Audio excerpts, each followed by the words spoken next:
Good day, good day. Hello, everybody. Welcome to another Jurassic Tours. This little impromptu thing is once again co-hosted by me, Joe the Cat 79, aka Chris, but my usual co-host, Derica, aka the Dark Neon.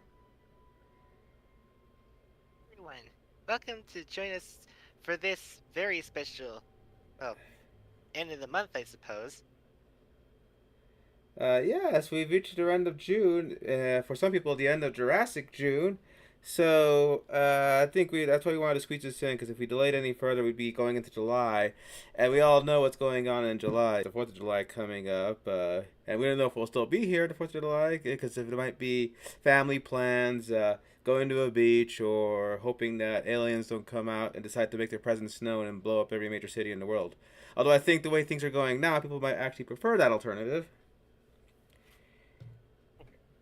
Well, That yeah, not only that, but also, I believe we both have our tickets ready for the next movie that's coming up for this week, Rebirth.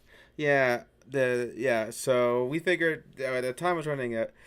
Wednesday ran into a little bit of stuff. The days in between have been interesting, so that's why I figured today was do or die time. So, and I'm sure some of you are probably sitting there wondering, didn't we do this before? Why, yes, you're right. There actually is a full 3.5 hour conversation about this movie right when it first released, almost uh three 3 years ago. Oh, I can't believe it. Back in the old days where I didn't realize that is who I was, and we had a third wheel among us who's definitely not up to this. all So right. it's a little bit late on their end, I'm sure. Actually, they And live. also, They he's not. live. I was gonna say he's not really at easily arm's length as he used to be. I believe, right? Oh yeah, the third wheel we're talking about actually does live a time zone ahead of me. For anything, this is still early for him, but I think this will be a chance for us to do a conversation between ourselves because I love bringing in my inside opinions, outside opinions, but you know, sometimes we treat this as just a conversation between me and you, and I thought that would be the best for this in this case when we did this whole Jurassic revisit tour because I could have had Ian, I could have had everybody show up, but this is our guide. But yeah, Exactly. And I guess if we could probably refresh how we thought about it, we did kind of revisit it and kind of pretty good on it. oh, At least the theatrical version. I but felt but the before we get into adventure that, scope was right. we Uh, might want to do. We almost forgot our safety briefing. oh yeah, I had to do this, otherwise those pricks at Boston are gonna pull our funding. Oh shit, I have that. What? They didn't hear that part. Well, welcome once again to Jurassic Tours.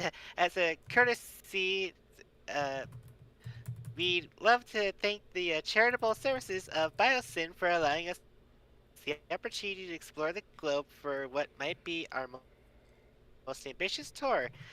This is a live podcast stream, and mistakes can and will occur. We will not stop and have a second go. Keep your hands, arms, legs, and heads with you at all times. No flash photography. Keep cell phones off. Keep yourselves hydrated and don't litter. One more thing. Be prepared for quite lot of jabbering, cause oh boy, this one's gonna be a doozy. So, and also, make sure to have all your little ones safety with you at all times, because there are some really pretty grabby pricks that are out there, especially when they want to grab the baby dinos. And if I may But make an we are addendum, giving you all clear to proceed. Welcome to also Jurassic World Dominion. also bring a lots and lots of bug spray. You're gonna need it. Oh God. All right, but yeah, so like we said, we did decide to revisit our thoughts on it like 2 years ago, right when it was fresh, right off the adventure. We also couldn't help but notice some of the voices we were putting on at the time. Me, I've always been the same, but you, this was again before your discovery, so you had to kind of hear. We always have issues hearing ourselves in playback anyway, but I'm sure at that time it must have been pretty interesting for you. Funny considering nowadays I don't have a problem hearing my voice, considering like oh well it actually sounds a little bit higher. It's like well, good, that's kind of what I want to have it come out as these days. Back then, whenever I hear myself, I was like, "Ugh, is that that's kind of emasculating." Ironically. What the irony of that one. Yeah, exactly. But, it, but to summarize, I felt like it was a pretty good follow up. I thought the bringing the characters of new and old together was handled pretty well. I did love the scale of the adventure as opposed to having always be on uh, an island, which I think we'll touch upon in this review. And I thought if I had any disappointments, considering that after the initial buzz of the movie went, I never really rewatched the movie. It's just the one time in the theater, and I owned it via getting the 4K upgrade for the entire franchise, and never really touched it. Even though there was like a new, fresh extended edition that was added on, and that was pretty much a flag. It's like, hey, look, I'm fresh, I'm new, experience me all together new. But I just never touched it, Mm-hmm. and I that's with me. I feel like whenever if I don't revisit a movie immediately, especially with the home media release, that's not really a good thing. Like, it's not like the worst thing, because if it was the worst thing, I would never ever touch the damn. But it was definitely could be a bad plan. It might be like the weakest of the bunch. well, that's by far. I mean, But who knows? We'll yes, we get through it. this series has not had as Resident Evil the final chapter yet. I say that Have you actually even because seen that movie? no, the condition to watch it again, he told me, was to make a 28-page sequence of you becoming remake Claire Redfield in intricate detail. But if I do manage to pull that off, we are seeing all the Paul Anderson films. I'm holding you to it. I mean, we might have to anyway with the new Barbarian director tackling Resident Evil next year anyway, because I love synergy, and we didn't really get a full talk about Welcome to Raccoon City anyway, so maybe we did, I forgot. But oh, Resident Evil 9 coming up. Anyway, we're getting sidetracked. We're not here to talk about evil corporations messing with dead things. We're here to talk about evil corporations messing with living things that used to be dead but are now brought back to life.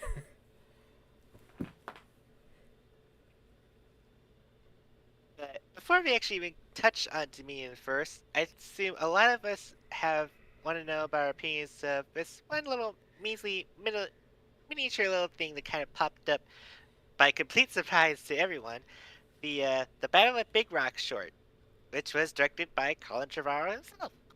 Yeah, you were even surprised. You blinked and went hello when this popped up out of the Universal feed out of nowhere. So, Battle of Big Rock is a little vignette describing stuff post Fallen Kingdom, where, as you remember, the island had exploded, but dinosaurs were smuggled off the mainland to be sold off in a seedy auction and were spread everywhere. And this movie, little short, dealt with the immediate aftermath. Now, I'm pretty sure when people heard dinosaurs on the mainland, they're probably thinking some apocalyptic kaiju style mayhem happening. But Trevorrow, that was never his goal. I said it. His goal was always to go for like.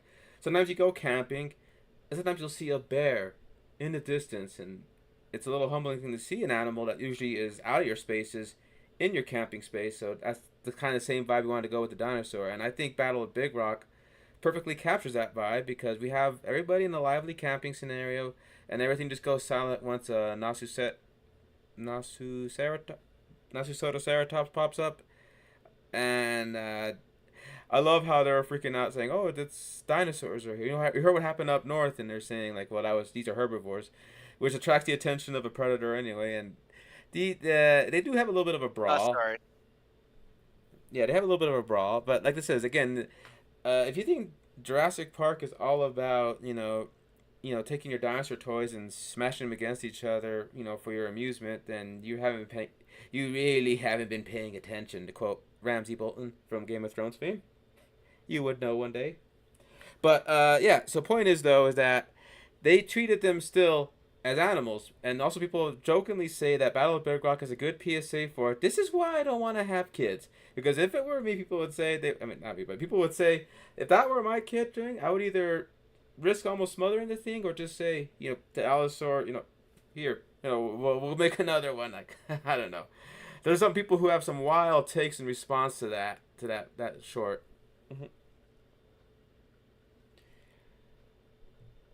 but all in all, I think it was kind of like a nice little appetizer to show us what the state of the world within uh Jurassic World would be post Fallen Kingdom.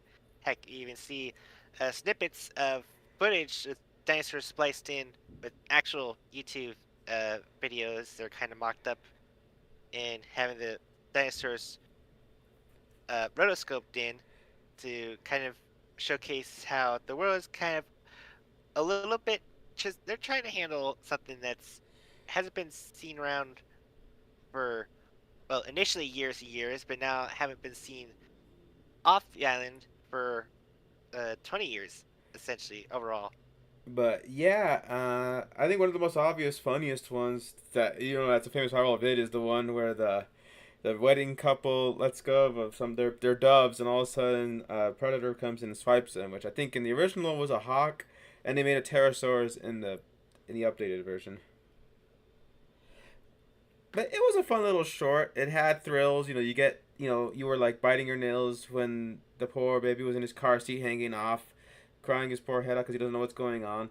While the Allosaur is like looking at the little morsel and trying to go in for it, and you're going, oh, geez. And the family was likable enough that you didn't want to have anybody get chomped because, I mean, I know there's some sadistic folks out there that say it doesn't matter if they are, just, sometimes the bear gets you. But I think they did enough with the tension, enough with the music and everything. Even the effects were pretty good for a little measly 10-minute short. That's like, you know, the same level as Jurassic World 1 and Fallen Kingdom. Like this wasn't just a little. You guys take some $5, go to the back and shoot some found footage of dinosaurs. No, they treated it like a real production. I'm just surprised they asked Colin himself to do it and they didn't give one of their up and coming underhands saying, "Hey, just go ahead and do this for us." And I guess they was really like working with Colin for him. Maybe he came up with the idea to say, let's show people what dinosaurs on the mainland really look like. And yeah, this is kind of like a big thing. It's almost kind of like to the point I think people might have like been hoping to see like, oh, maybe this is like kind of like a tease before a tease for the next Jurassic World movie. Or actually, you know what? The one thing I kind of disappointed is that we didn't have like a series of vignette shorts that would actually lead up to Dominion, like have different uh dinosaur scenarios. Like we had the Battle of Big Rock, maybe have one where uh herbivores are kind of interfering with the construction, but it turns out that they're kind of capable of digging into like the ground that they're trying to build up for, and then they kind of unintentionally make them. I don't know. It sounds corny and hokey, but it would just be like a different slice of life. Not everyone these shorts had to be like a big senseless battle of like life or death or anything. Well, yeah, like I'm thinking. Also, I'm sure what you're describing almost sounds like those viral Blair Witch Project things that they did leading up to the release of it that made you really realize, like, oh crap, this is like a real missing persons case and all that stuff. The viral marketing for Blair Witch Project was amazing, but I think we talked about that in our favorite horror films. But I think they're all geared up to get ready to fire up the engines for something really big to happen. This was probably circa 2018, 2019, so Well, anyways, I guess we should get around to talking about uh the main focus of this episode is that there's a of course, we would have to endure and face a global disaster event that would shake the very nature of society and civilization as we know it. Oh, yeah, and the dinosaurs are on the mainlands now, too. Yeah, there's no way around it, guys. We gotta discuss about it. yeah, Because one they way had or another, it did shake the Hollywood standard. Yeah, they had to shoot this, prepare for this during the thick of the pandemic. Something that was thought to be going away in a couple of weeks magically to a couple of days lasted almost an entire year, putting a lot of standstill on a lot of projects, a lot of safety measures, closed theaters, all the like. So it was like, well, do we even make it past this to even make another Jurassic was the big question.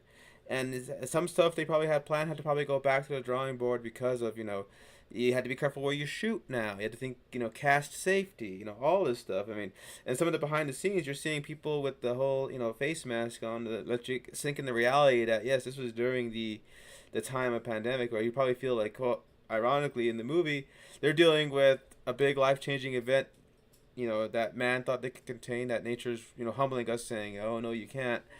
And now here is the real thing happening, and the movie kind of has to mirror that. And whether your feelings are about like if it was real or if it was just some big conspiratorial hoax, even though there's literally a huge list of casualties that happened from this thing. Either way, it's still a big effective change. The world just wasn't the same as it was before, and eventually we just had to adapt in a way, evolve. I suppose is a better term considering we're in the whole dinosaur topic. So yeah, well, even in the midst of it, uh, so we did get the different director to be attached to Jay um J.A. Bayona. Bayona. Bayona.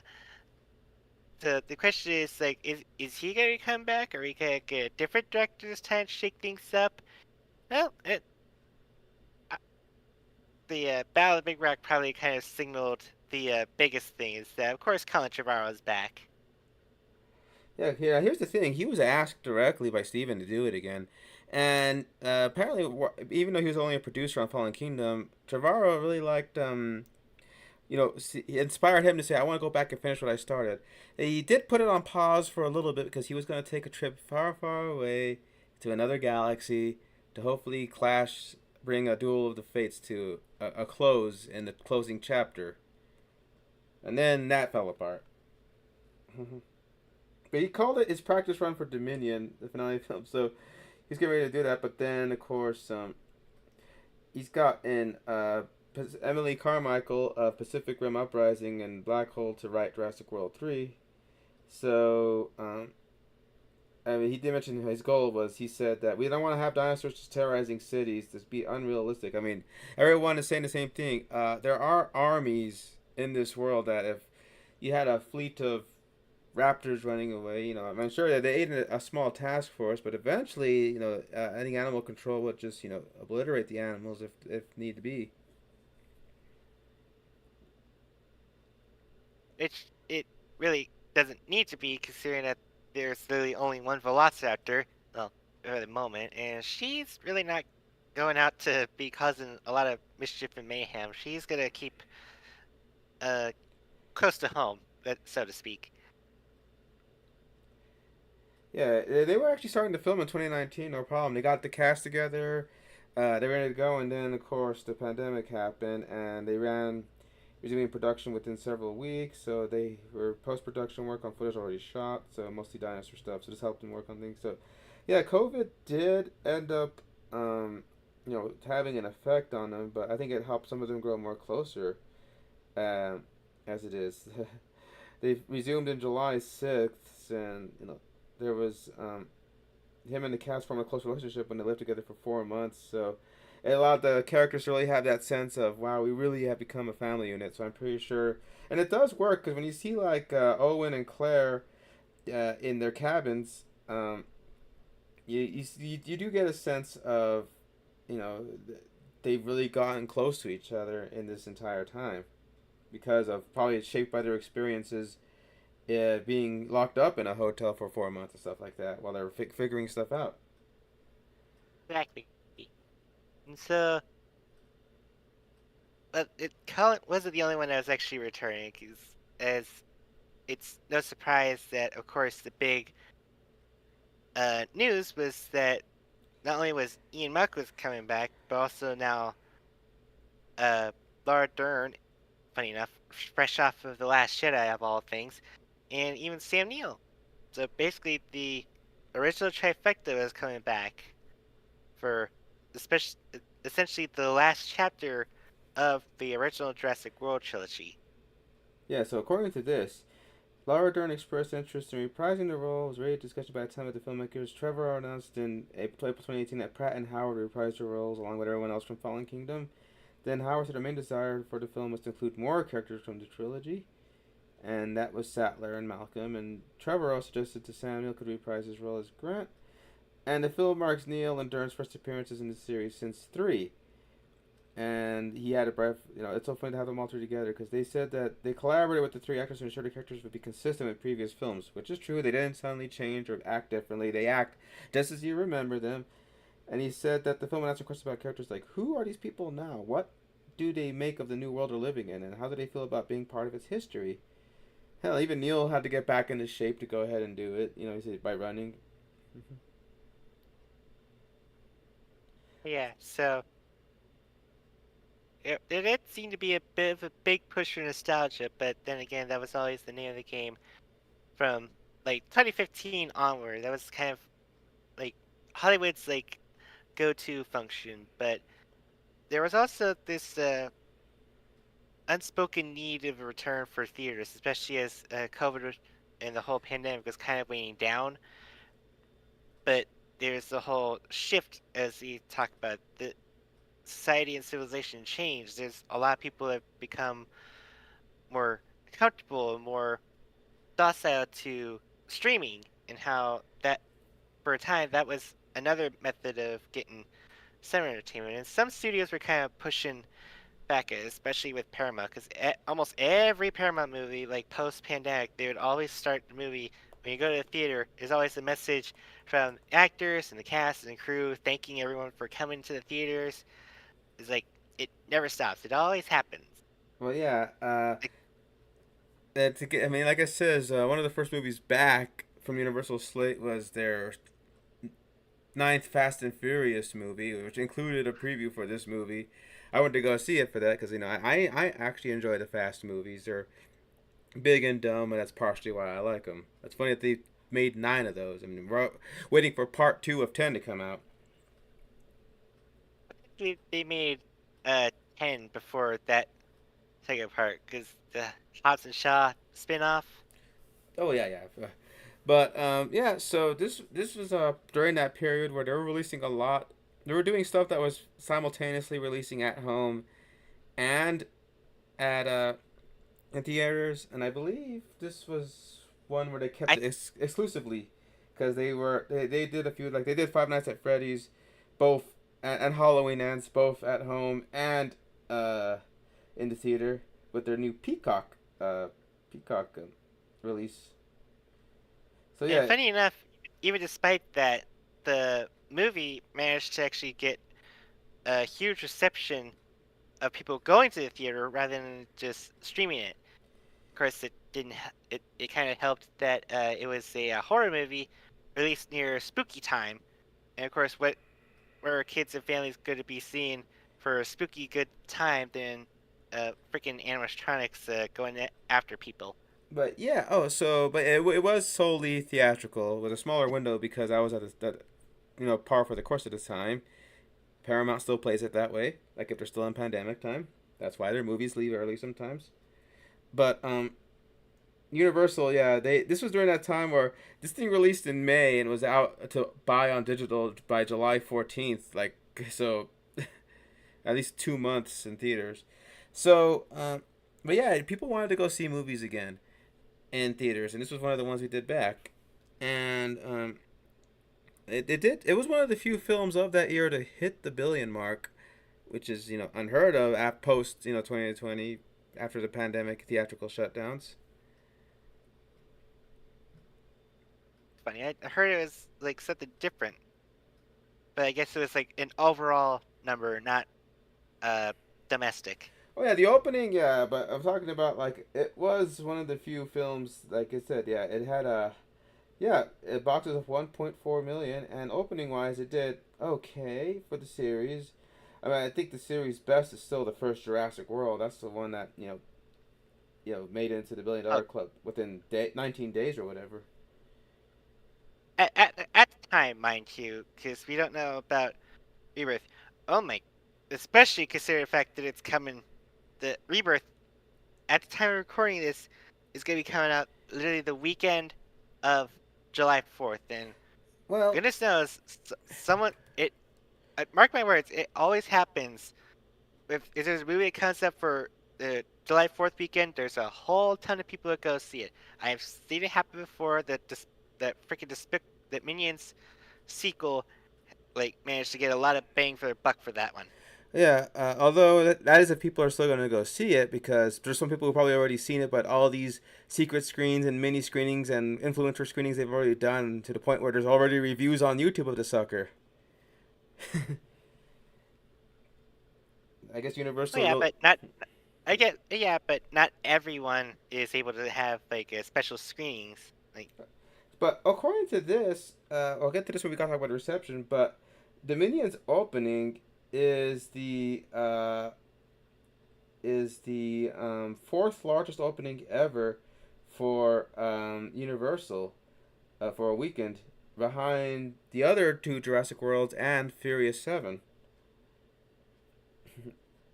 And it had the third highest number of screens for any film behind Lion King and Top Gun Maverick. Oh, it came out the same year as Top Gun. Ooh. But yeah, that was a good one. Anyway, we're getting a little bit ahead of ourselves. So, I have my no. I I guess have. we should always be able to talk about the effects.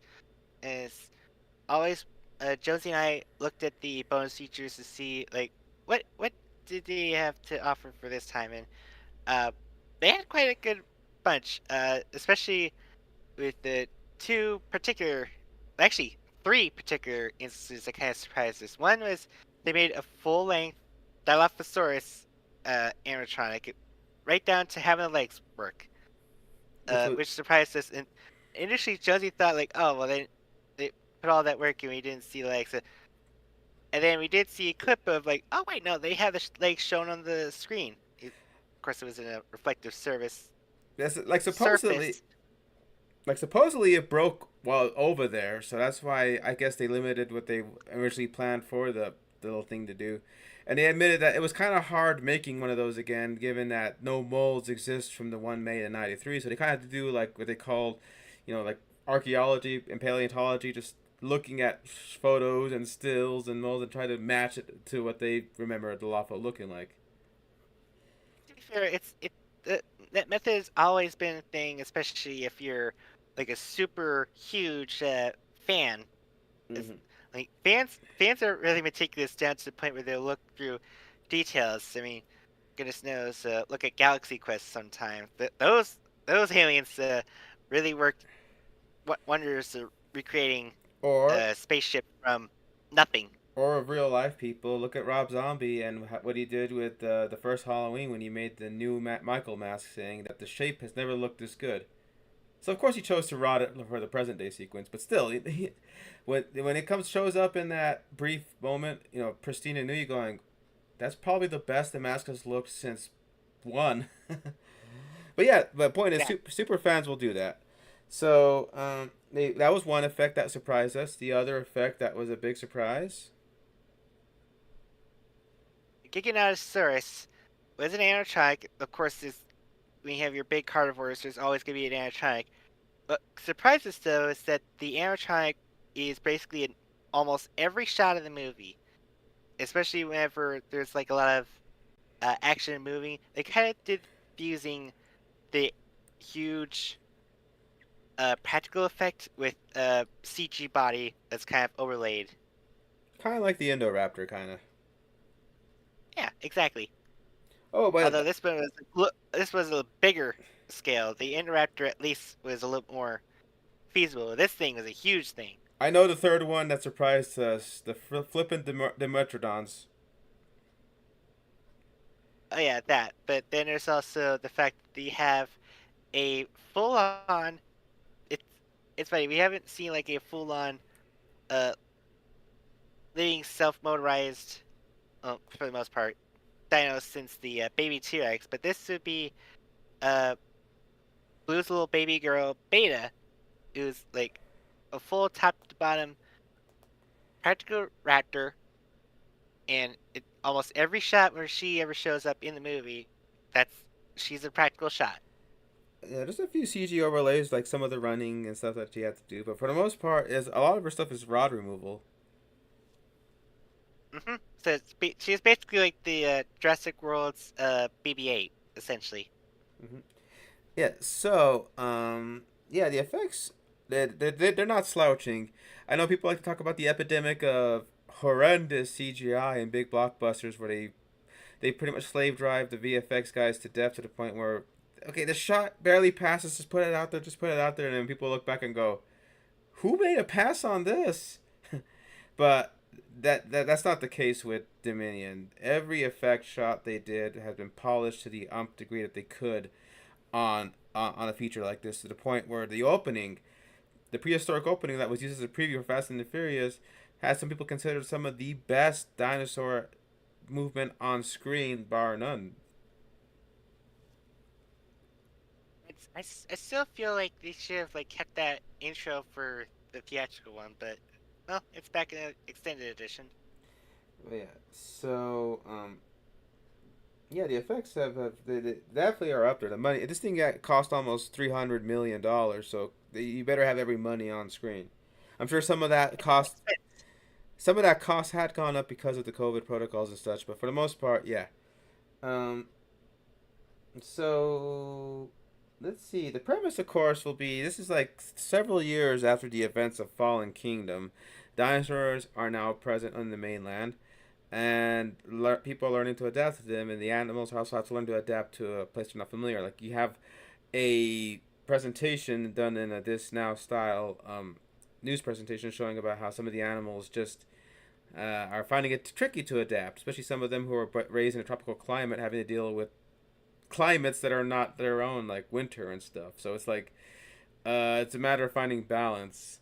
But I think the Earth is getting along fine with dinos. I'm sure when people heard dinosaurs are coming out, like, oh man, every single, you know, you know, mass hysteria, dogs and cats living together, all that stuff. But I don't know. It's like we have wild animals in our place. You know, if you live in continents where like lions and rhinos are irregular, every now and then they'll stumble in. You don't treat it as like a big, society shattering event.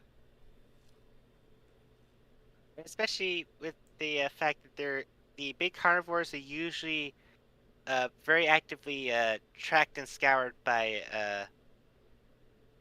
secure people. I think usually kind of I'm trying to think. It's not like a CIA.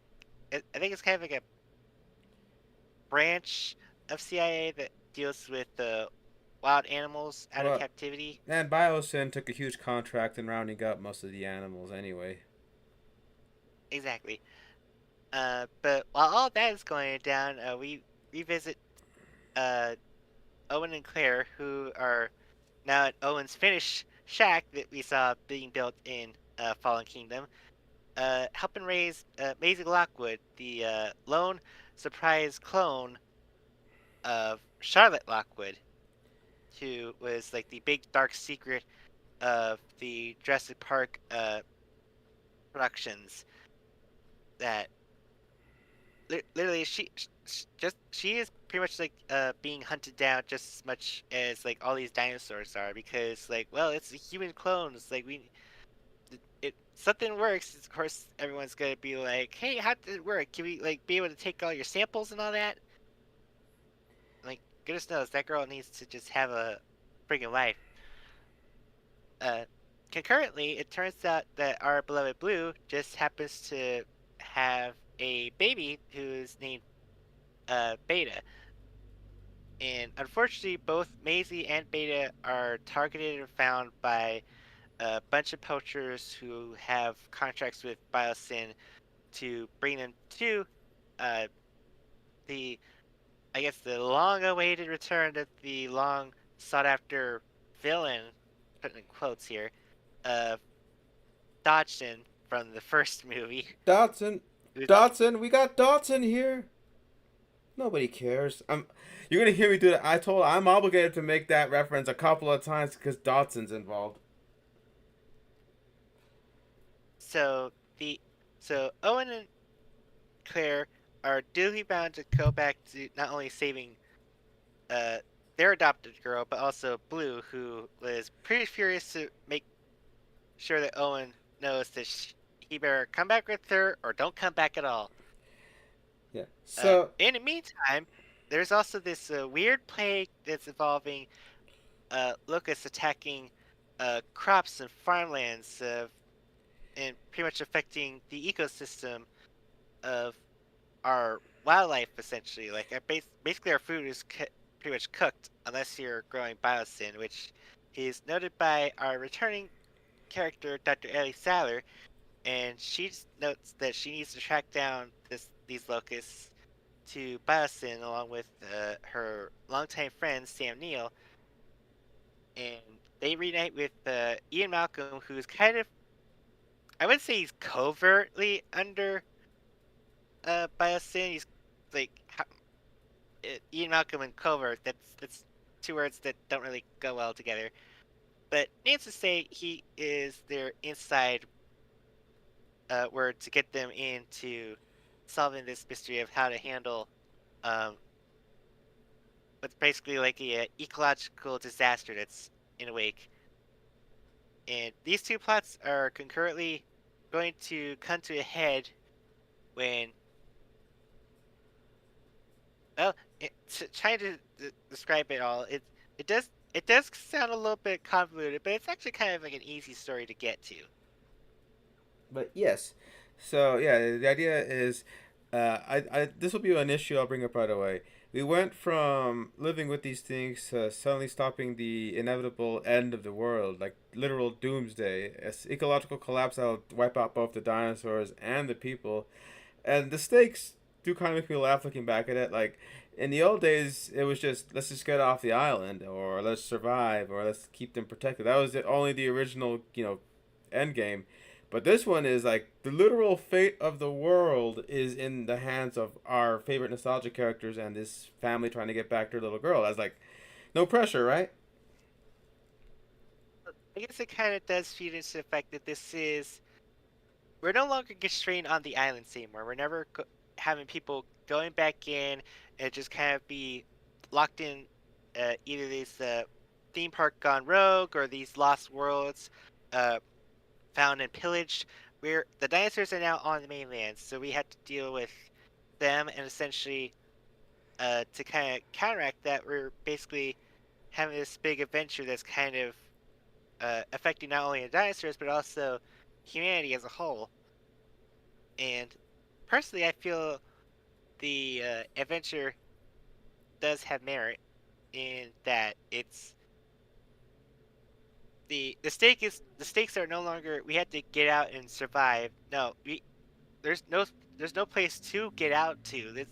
Literally this is like finish it here or else your world is kind of pretty much screwed, and you kind of have to hope that you can survive into the new apocalypse that a lot of people assumed were going to be this thing happening when the dinosaurs were going to be let loose on the mainland. But nope, they're not the big problem. It's these bugs that are going to be the big problem. That's not the problem. What is?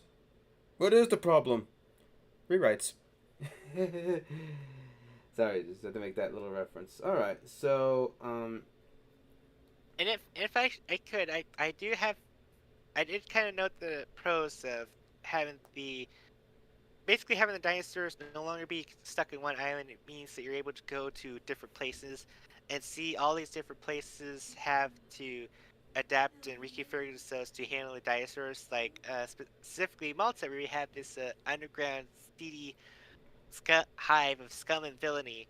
And you see all these different dinosaurs mingled around and being caged up and offered in exchanges or put in like cage fights with all these low lives and bounty hunters and all that. by the way, And we're not just being cute referencing Star Wars. Colin Trevorrow himself described it as a hive of scum and villainy. exactly. Well, if I can't get work on the Star Wars movie, I guess I'll just make my own Star Wars 5 here. Being that, we also have a more healthier upside, like as well, the surface level biosyn handles preserving dinosaurs in their natural enclosure. Essentially, the idea that Ben Lock. Lockwood wanted to happen before his plans got hijacked. Uh, and essentially, they are trying to find some cures and methods in studying their DNAs and all of that, and also figuring out how to make actual natural dinosaurs, to the point where they're actually feathered now. So all the fanboys can shut the hell up now. Oh yeah. So, However, however, I would note that there is a bit of a con is that with this wider scale, there is a little bit of the danger that we kind of lose the plot a little bit. no, no kidding. And then I think that's even compounded by the extended edition. Whereas much good stuff as the extended edition adds where you go, this should have been in it. You start to feel the length of the movie. To be fair, I would argue it's better to fill out a movie than make it feel like it's rushing at 100 fucking miles an hour. Yes, I'm looking at you, Rise of Skywalker. Don't think you're out of this yet. Well, then again, if you do put in everything, you run the risk of something that should have been 2 hours feeling longer, like Superman Returns, which I just watched recently for a stream I was running somewhere else, which is why I was a little late. Because Superman Returns just lasts for so long. But is it that bad though? Well, it is if you're somehow 4 hours long and still feel like you're missing stuff.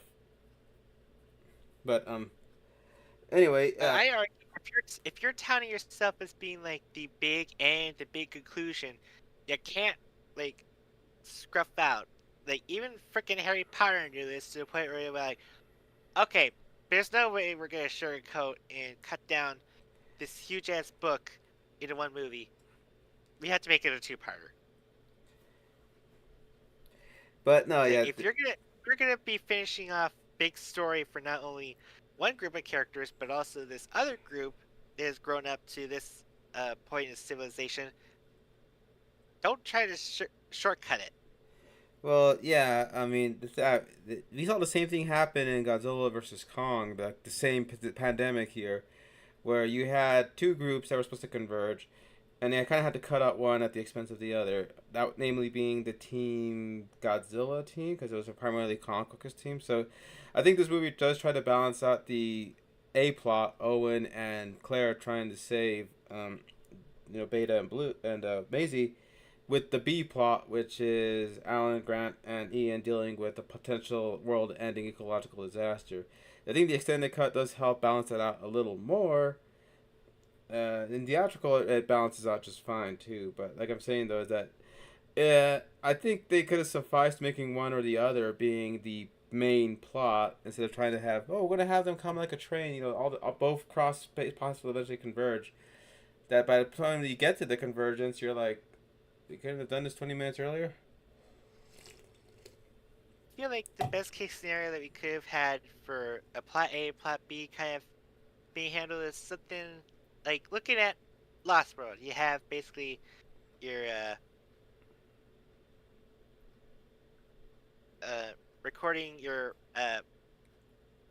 paleontologists, kind of like tree hugger hippies and all that, wanting to help the dinosaurs, but then there's also the poachers and hunters who want to get the dinosaurs off the island, and basically like got two different conflicting methods of having to handle these dinosaurs. But ultimately, their end goal is like, well, our mission's kind of scuffed. Let's just band together and get the hell out of here.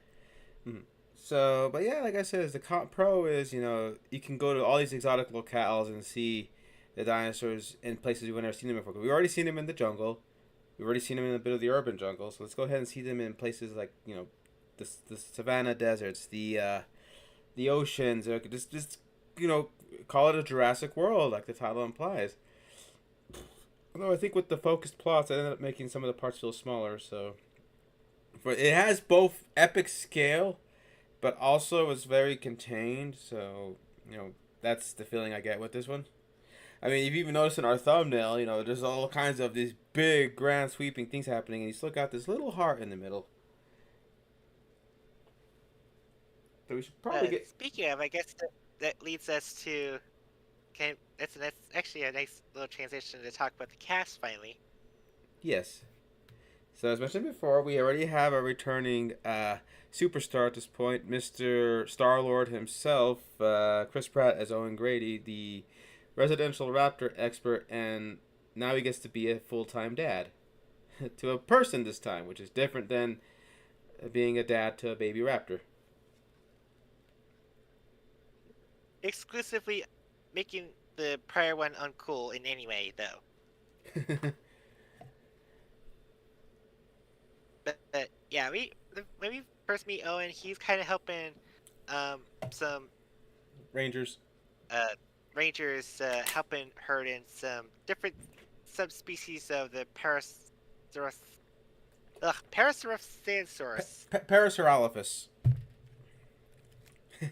Parasaurolophus. In a way it's in a way it's kind of homaging a very old movie, The Valley of Guanxi, which I still need to see. I feel like I'm letting my best friend Casey down because she was like, the first thing that she thought of when she saw the trailer is seeing Owen on horseback, rounding up dinosaurs. She immediately thought, "Oh my God, uh, the Valley of Guanxi." On top of that, I guarantee you will cry by the end of the movie because I did. Oh man, that's a good five. But yeah, so unlike the last movie where Owen wanted nothing to do with dinosaurs, now well he understands that the dinosaurs need to be uh, handled, or otherwise people are gonna flip out. Especially the dinosaurs are gonna flip out. He's definitely accepted that he should handle dinosaurs just as much as people should. On top of that, not only would the dinosaurs be mishandled, they'll also be exploited by people who want to get their greedy mitts on them, such as we encounter one of the residential bad guys actually having a standoff with Owen and the Rangers, and Owen begrudgingly has to let him go because it was like either because mentioning that he's a dad, he now has something to live for. Old Owen would have been like, all right, let's dance and just punch his way out of those situations. But he's thinking about Claire. He has to live for her, and now he has to be the father figure for Maisie. In fact, we do see scenes of him later, like showing Maisie how to handle a knife and stuff. And I'm sure that's his Navy training right there. Yeah, and yeah, across the movie doing essentially what Chris Pratt Action Hero does best, and gets himself in a reckless abandonment and a motorcycle chase. Yeah, yet another one. Yeah, it's the Return of the Motorcycle Raptor dude that everyone's memed for years at that point. He even does the hand gesture thing when a giant Allosaur and Carnotaurus come out, and he somehow still manages to do the magic force hand of like, whoa, whoa, whoa, and even the dinosaurs stop for a second. So you're going like, so does that trick work for like any big animal in his case? The idea is not to let yourself show fear, apparently. But yeah, so And hey, if it works, it works. however, unfortunately, with this movie, it does put to rest that theory that fans have had for so long that he might have been the kid who was the raptor, who taunted the raptor at the dig site years ago. Because when he meets up with Alan, there's no, hey, I know you. It's more of like, oh, you're the raptor guy. Oh, you're the paleontologist guy. And that completely smashed any fans' hopes of them being, that was the raptor kid. To be fair, I don't think they're gonna be pulling the same stunt like they did with Marvel, where apparently the kid that's in the Iron Man helmet for uh, most of the time you see him in Iron Man 2 has been Peter Parker this whole entire time. Oh, yeah, that was a reach. But But yeah. not unfounded. Mm-hmm. But yeah, so he does what he does best. When it comes to rough and tumble, he does get in there. You go, yeah, but Chris Pratt is so much fun. Again, unless you have like any issues one might have with him, it would have to be completely personal because he's an on-set professional. You see him; he was taking care of everybody during the whole pandemic thing. He was keeping spirits up. Every time they would do a take with like the big Giganotosaurus and everything, he would be like, "Wow, it's still wild that we're acting next to." He's still that big kid. In fact, I think he would have been a pretty interesting like Hal Jordan or Billy Batson in another DC project before the DCEO. I mean, now he was already Star Lord, but I think he just has that child at heart mentality that also goes with his like, whoa, this is cool because yeah, like he's acting like he's being chased by these crazy ass raptors that probably took some training from the Indoraptor to like go after him target wise, but he still manages to make it look like, yeah, this is the thing I do. I mean, I do love that mutual respect he has when he meets up with Kayla Watkins, who reveals she's also a military. How respect from an Air Force person to a Navy person, I go, that's a pretty cool detail. That reminds us again of his military background. And he's never a dull moment to watch any time movie. I feel like the biggest thing you could ever do wrong is making a main lead like stale, stagnant, and just not interesting to watch. And it's not like Chris Pratt's phoning it in. No, he is putting in the work like he did the other ones. Like always, constant professional. Because I could see people going like him going like, yeah, they brought me back for a third one. I'm going to read the lines, I'll do the stuff. But you can tell that he's looking at like, what am I doing here? But he never has that attitude with this movie. So I think that's what helps Owen still be endearing as a Jurassic human. You still remember. We got a pretty good feel of Chris Pratt. It's again, there's not a lot of huge um twists and turns to him. He's like taking on a pretty much a dad role now, and he's uh, not only going to save Maisie, but also determined to save Beta of all things, which of course leads to a lot of eyebrow raised at the old guard seeing like you just save freaking baby raptor. I like the It's whole. like yeah, what's it to you? I got a promise to make. You made a promise to a dinosaur, as Malcolm so eloquently puts it. So, not, like we should probably mention his better half right now. Where there's Bryce Dallas Howard returning as the ever so lovely Claire Deering, who went from the numbers on a spreadsheet, Yeah, boy. to I gotta save these dinosaurs to this is my daughter thing. Like again, it's so Okay, fun. I was about to say it's like I thought you were gonna be like, oh, she's like the spreadsheet girl too. Oh my God, yes, yes, mommy too. She actually is a mom. Which it goes back to that arc in Jurassic World One where her sister Karen tells her you'll understand when you have kids. She's like, oh, if I have kids, no, not if, when. And we see her doing life and limb stuff for Maisie, for someone that she's taking responsibility for after the getting endeared to her and imprinting on her in Fallen Kingdom. And she does try to do the mom thing, and you know that it's excuse me, you know it's a struggle because Maisie does have to not only deal with the fact that they aren't her proper parents because her real mom died, but also the fact that she probably doesn't even consider herself a real person. And Claire has to do her best to try to no, no, no, no, no, you're just fine the way you are. And you can tell it's not easy for her, but she's doing her best. She almost kind of herself at risk of keeping that uh family matters thing is she keeps pushing herself to just keep going in and saving dinosaurs over and over and over again to the point where returning characters frankly Zia put us like, look, dude, you don't have to try to do all this to redeem yourself. Yes, Jurassic World was like a shit show, but the fault is not squarely your own. There was a whole bunch of people that were doing seedy stuff more than you did. Yeah, like are you? What are you saving these dinosaurs for? For them or for you? Is the question.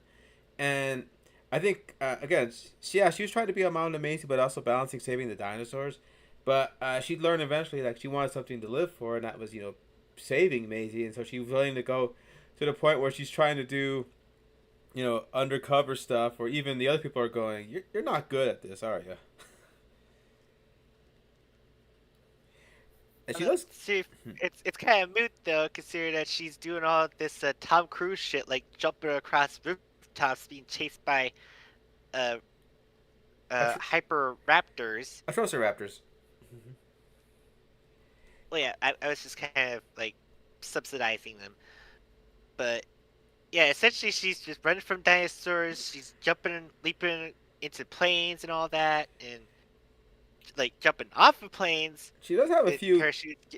a few tense sequences too, where she's face to face with Dilophosaur later, which is shown in all the ads, or having to deal with Sonya and her crazy white raptor like going after her, you know, and even dealing with a very very angry blind herbivore that could end her with a single swipe. So you're still holding your breath for her. So Bryce does again make that work.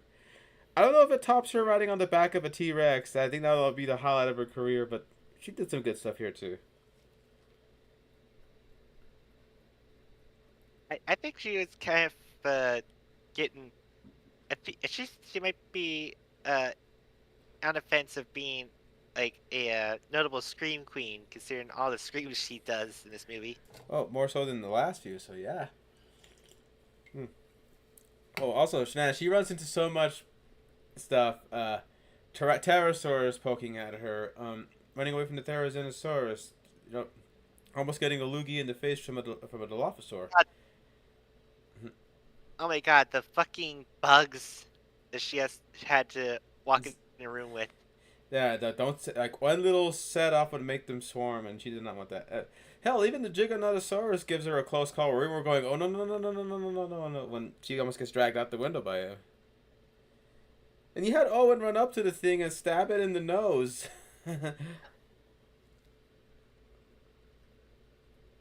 But yeah, so that's basically our returning two leads. I feel like they kind of like got a pretty good arc overall between all three of these movies. What one being like a hard ass former Navy man who's just trying to just hand raptors and dealing with everybody's bullshit of like, hey, you trade raptors. That maybe could we maybe borrow them for a field? No. So Or then, this stick up her ass corporate ladder by the numbers lady who became far more humanized. Honestly, I feel like if Masrani actually saw her at this play, he would be like 100% proud with like her turnaround. oh yeah, most definitely. And so, and then there is, we probably talked about the last part rounding out this family.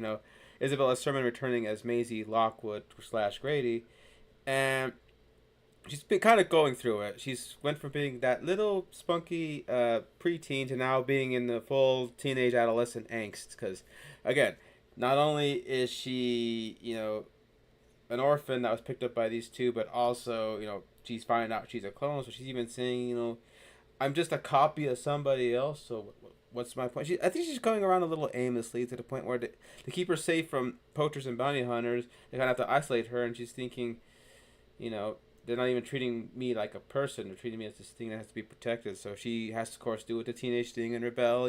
Sneaking out on runs to see stuff in town. Here has the moment, well, in the extended edition where she just goes to shop for bar chocolate and the shopkeeper almost kind of pulled a like, well, where's your parents? Like, well, I definitely can't tell you where I live. Mm-hmm. But yeah, and then it's But really the. she also did have. There's actually only one little bright spot she has. I feel it's that she uh feels like she's got like a little bit of like a connection brewing with this brand new dinosaur that just appeared before the basically the daughter of Blue, essentially in a weird tr- family tree branch. Her niece essentially to Blue being the sister via Owen raising her. It it's complicated, it's cute. Shut up. But yeah, like you said, it should be impossible that Blue should have a baby. But we find out later that Beta is a product of the gene splicing, allowing for Blue to reproduce asexually. What's the fun in that? I know, but yeah, she kind of feels the same way kinship with Beta that because Beta is just a replicant of her mom, and Maisie's replicant of her mom, Charlotte. So I know some people like to say she's being unreasonable or getting into silly situations on her own. So I mean, there was a recent poll, a fan poll done somewhere, and Hoskins, Dodson, and Maisie were on the list, and Maisie was outvoting Hawkins by like 53%. And I'm going, the guy who won Weaponized Raptors. And I did joke that Dodson only got a spot presented, saying, man, that Nedry's right. Nobody cared enough to hate him. But yeah, then Josie showed me that, and I just rolled my eyes, go like, it's because she's the kid character in the fucking Jurassic movie, isn't it? No, it's because she released a dinosaur that they is accountable for every death that's happened since then and has ended the society or whatever. When people point out, her releasing the dinosaurs helped stop the Endo projects because of the stampede that killed Mills and everything. Oh, but also they say she's rather quote unquote unlikable in movie three or whatever with her again teenager attitude. But that teenagers, that's just how they are. I don't know. It, all I know is like every single one of the that voted her, they stayed a hella like 30-mile radius of me. I don't want to deal with that. All right, but yeah, like I said though, but it was funny she does when she gets this kinship on Beta, that after finding out more about herself from Doctor Wu and then having to capture Beta again for them, she does do the whole oh and eyes on me thing, the Alpha versus Beta thing. Hell, to the point. Speaking of, she did. Speaking of, she did actually learn that she wasn't exactly okay. So we should have to just definitely tackle on the whole retcon thing. A lot of people did feel like, oh wait, that kind of confuses, huh? So it turns out Benjamin didn't clone her outright after the death of his daughter Charlotte. It was actually Charlotte apparently just wanted her own child, and of course, like doing a lot of work with the handling the dinosaurs drafted. Of course, she wasn't going to be able to find someone to do the hanky panky and all that. So she just opted to just kind of well, she was kind of studying genetics and all that. So she figured like, I mean, I guess I could do this, and she essentially made her baby, essentially Maisie, to be genetically more sound because Charlotte ended up actually having cancer after giving uh, birth to her. But apparently, it's so if I was understand correctly, the timeline of this, Josie's walked away, so I guess I just breathe out the dead air here. So essentially, what happened is that yes, Charlotte did do the genetics thing and made a essentially a baby clone of herself in a form of Maisie. Charlotte did pass away, but then Maisie's uh, how she was conceived did get leaked out, and like someone, especially higher as probably John Hammond found out and confronted Benjamin Lockwood about it, and Lockwood decided to not sully her beloved daughter's name in the mud. Felt the need to take the bold sacrifice and say, "No, it was my call. I created Maisie because I couldn't help losing Charlotte. Part of her is gone, and I just didn't want to lose that part forever. So he took the fall. The friendship between John Hammond and Benjamin Lockwood was severed, and Maisie was left in the care of Benjamin Lockwood and his uh, original nanny for Charlotte to raise up as we know today.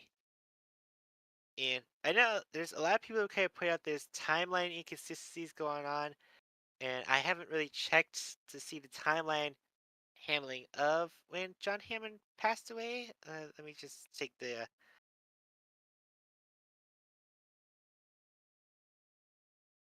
looking up John Hammond.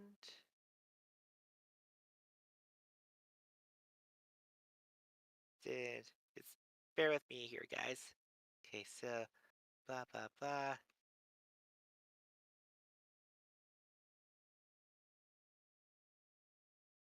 Oh, that doesn't help me any manner. Uh, okay. essentially something it still happened, and I honestly feel that I do remember initially I found the retcon to be a little bit superfluous to handle, but it kind of makes sense to know that it was Charlotte's choice to have Macy, which helps give Maisie her own urgency, her own sense of being alive and self-preservation that she was wanted in the world. It wasn't like a knee-jerk reaction to have the essentially the same person brought back in a new form. It was she was essentially created to be a whole new different person on her own. But unfortunately, Charlotte was never meant to have her in the long run due to the genetics and all that. But essentially, she did get to have a clean slate, having a more healthier genetics as opposed to having one where she was going to be befallen cancer, just like her mom did. And yeah, but that's it. I honestly feel like Maisie gets a bad rap. Espe- I do feel like people really need to understand that, of course, there's gonna be kids involved in a Jurassic Park story. Like it's in the novels, it's in the movies. Hell, you have a fucking set of like well beloved TV show cartoons, both the characterizations and uh, chaos theory, that are focused on kids. And I hate to say it, but you kind of need kids to help be in the midst of all these like giant tyrannical lizards brought back into modern day with advanced science to give. They're supposed to be the absolute huge scale of wonder and awe to all these things, and to kind of kibosh them away to just focus on the adults, it kind of takes the magic away. It just makes it into just yet another sci-fi genetics gone bad story, and without any of that wonder, that mystical feeling of of it, like a little kid seeing a dinosaur for the first time after seeing them in like books or play with like generic toys with them. It just I just really really hate having to see like people like always scoff at them. Like it happened with Kelly of the Lost World. It happened to a lesser extent with uh, Eric in Jurassic Park 3. It happened with Grayson and Zach in Jurassic World, and it even happened with Maisie in Fallen Kingdom.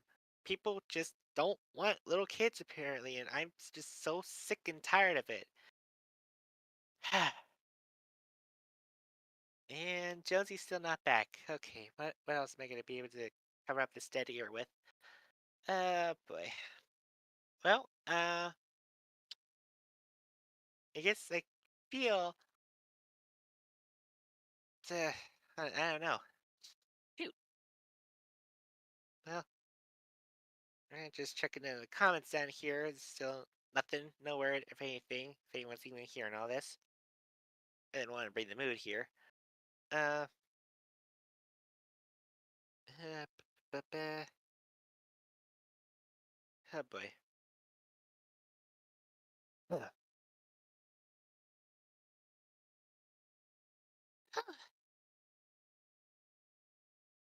And so that I guess I could kind of go back to talking about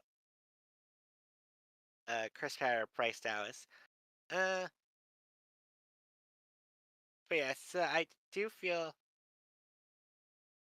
like seeing Owen. I well, I think one thing Jones and me definitely didn't touch on is the fact that they didn't have the stupid ass trope of having the main guy and the main girl be separated apart again. Which I feel it's like it's always got to be like a a writer's week, like a, addicted drug. They always gotta like, okay, we need to have these two. They were together, but we need to have them apart so that they can build up having that relationship again. And here it's like, no, we've already been through all that nonsense. We've literally gone through hell and back. We literally got rescued this little child here. So let's actually kind of stick together, kind of make it work. And I actually kind of do feel like they've really kind of got a good handle on their relationship. I feel like they're like on the same wavelength, same page. Uh, Owen understands that he's not gonna be convincing Claire to just stay behind and wait while he goes to get her and Beta. Cause Claire's gone through a lot of crazy ass shit. I mean, let's face it. Let's not forget how in Fallen Kingdom she got pierced in her near her kneecap by an Indoraptor's talon, and then literally 10 minutes after that, she's on the roof in the middle of a rainstorm, banging on metal with the Indoraptor screech gun, just get attention to the thing that just literally pierced her leg. Like, I don't know about you, but I think at that point, even Owen realized, like, yeah, there's still way at hell on earth, I'm gonna be able to convince her to stay at home. And it is kind of pretty wild to know that he kind of became this badass in the making, almost kind of the same level as Owen, because I think the two kind of did kind of give treat themselves or taught themselves how to handle doing all these. Goodness sakes, Josie, where the hell are you, man?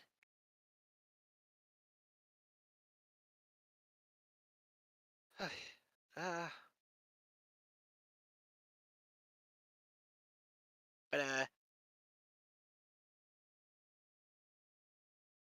yeah. What else is there to discuss about? And uh, nope, I got nothing. I'm literally just going in circles here at this point, guys. Um,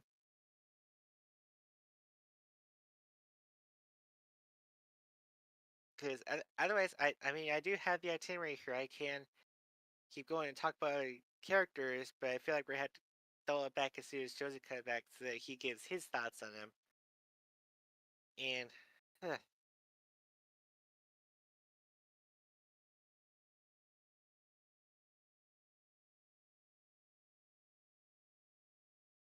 yeah, I'm sorry. I'm really burned out. I got nothing. So I guess we're just gonna be right back. Have a unedited commercial break here, I guess.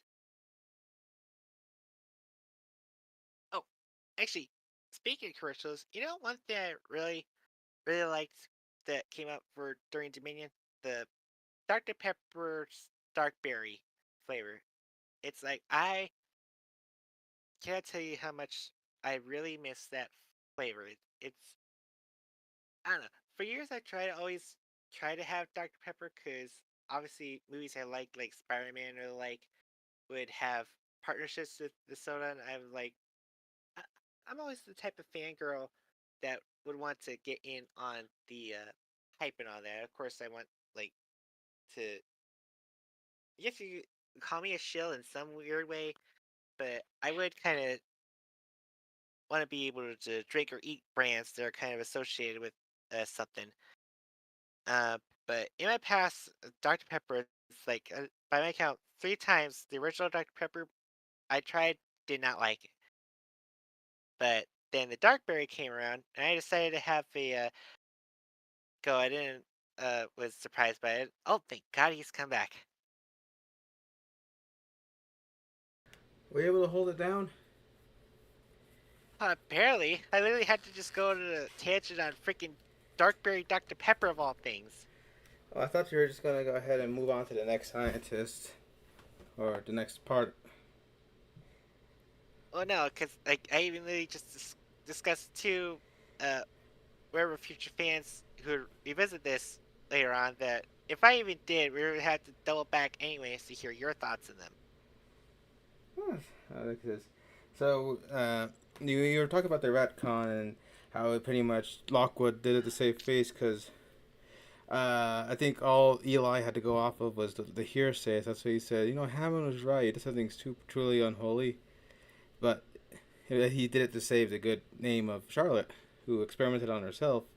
Because that is in the book about how uh, genetic power can like really change how we fuel things, how we do our food supply, our environments, our very bodies. It's in the opening prologue. I haven't done this in a while. Of this book.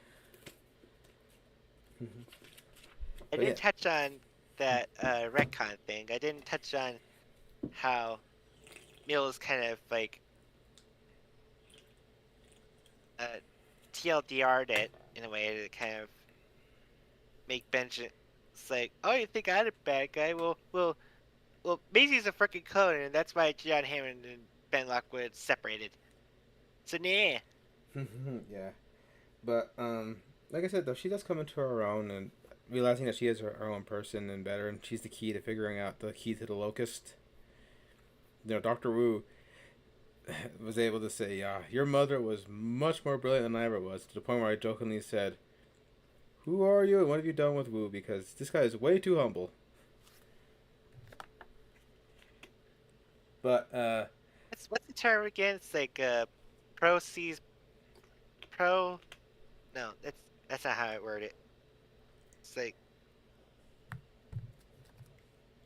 expert sees expert. game Damn it! recognizes I game. can't. Yes, that's it. That's the term I'm thinking of. Yeah, what Brie Larson said to Michelle Rodriguez in Fast and the Furious 10's trailer. Somehow we always get back to what this case. Fast and Furious makes sense because remember this movie, it's all about family. I don't got friends. I got family.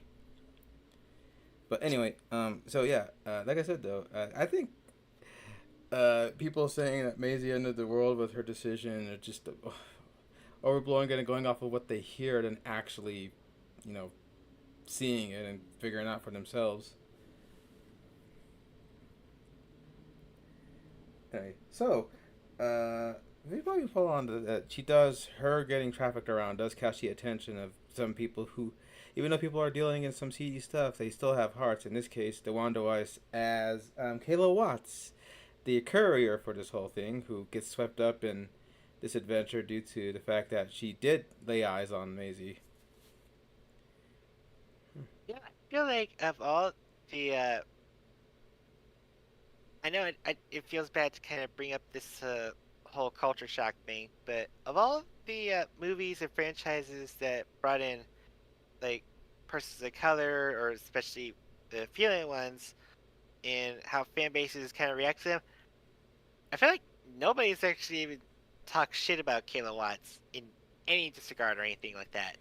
Well, you already have Barry and Franklin to some extent. I mean, we've had people.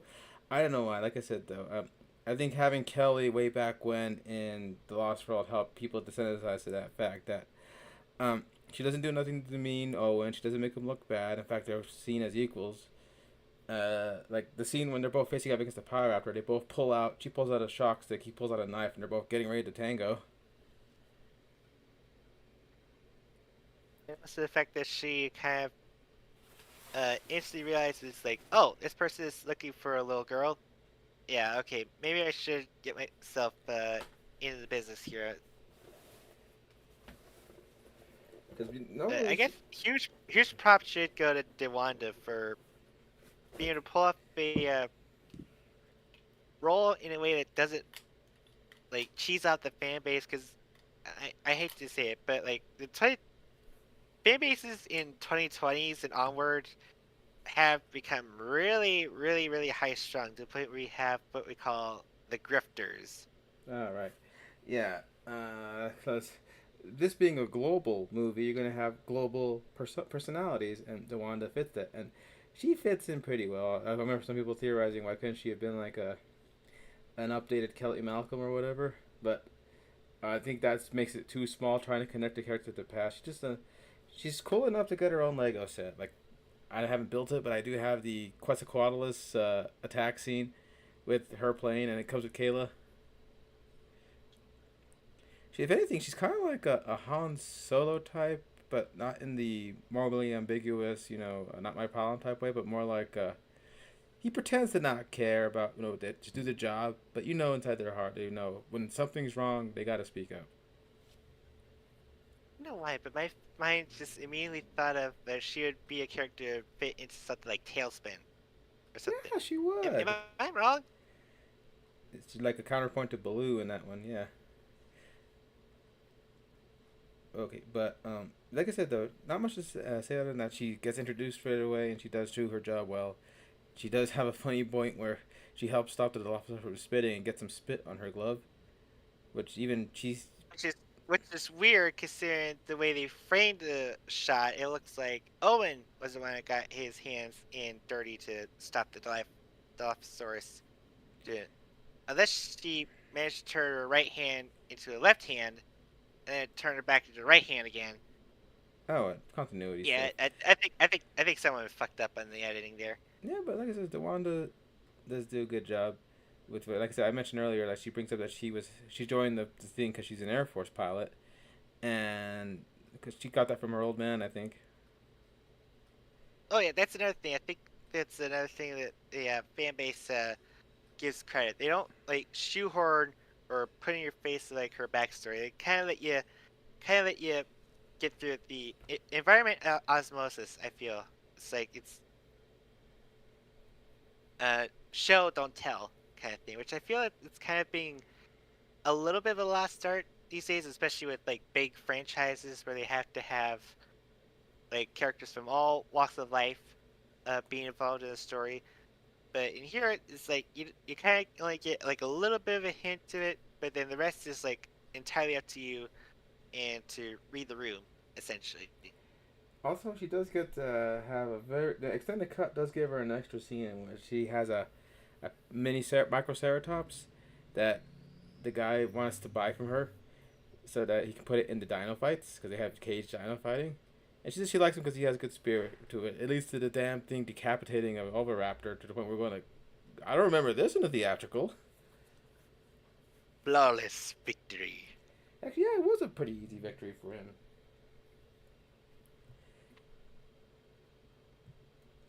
But yeah, good on Dinwanda for being able to be a new character that's just kind of tossed into the mix.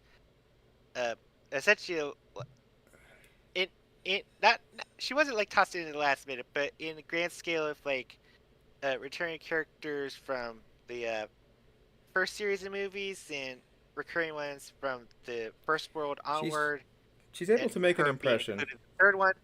Exactly. rather than be overshadowed by the member berries and the returning cast. So that's pretty good. And then we have, let's see, we have a small brief appearance by these other Jurassic things that makes it feel like because we have a closing chapter of a trilogy, characters that say hi bye will show up. Like in this case, it was there's an opening sequence involving Franklin and Zia. Once again played by Justice Smith and Danielle Pineda, and they're there to help with Claire's first heist with the Triceratops farm.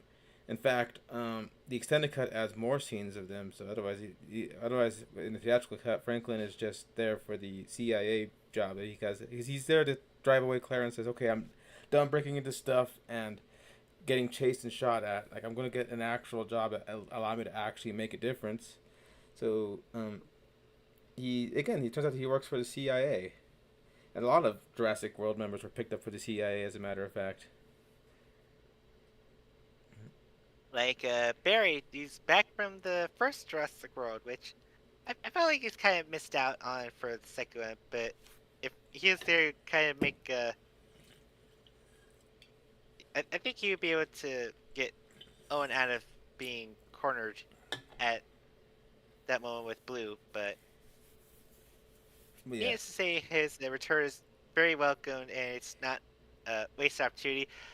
Although I feel like a lot of fans, maybe a little bit, including me, but I don't feel like it's was needed. But I feel like he should have at least lost an arm or limb or something what's that would silence him.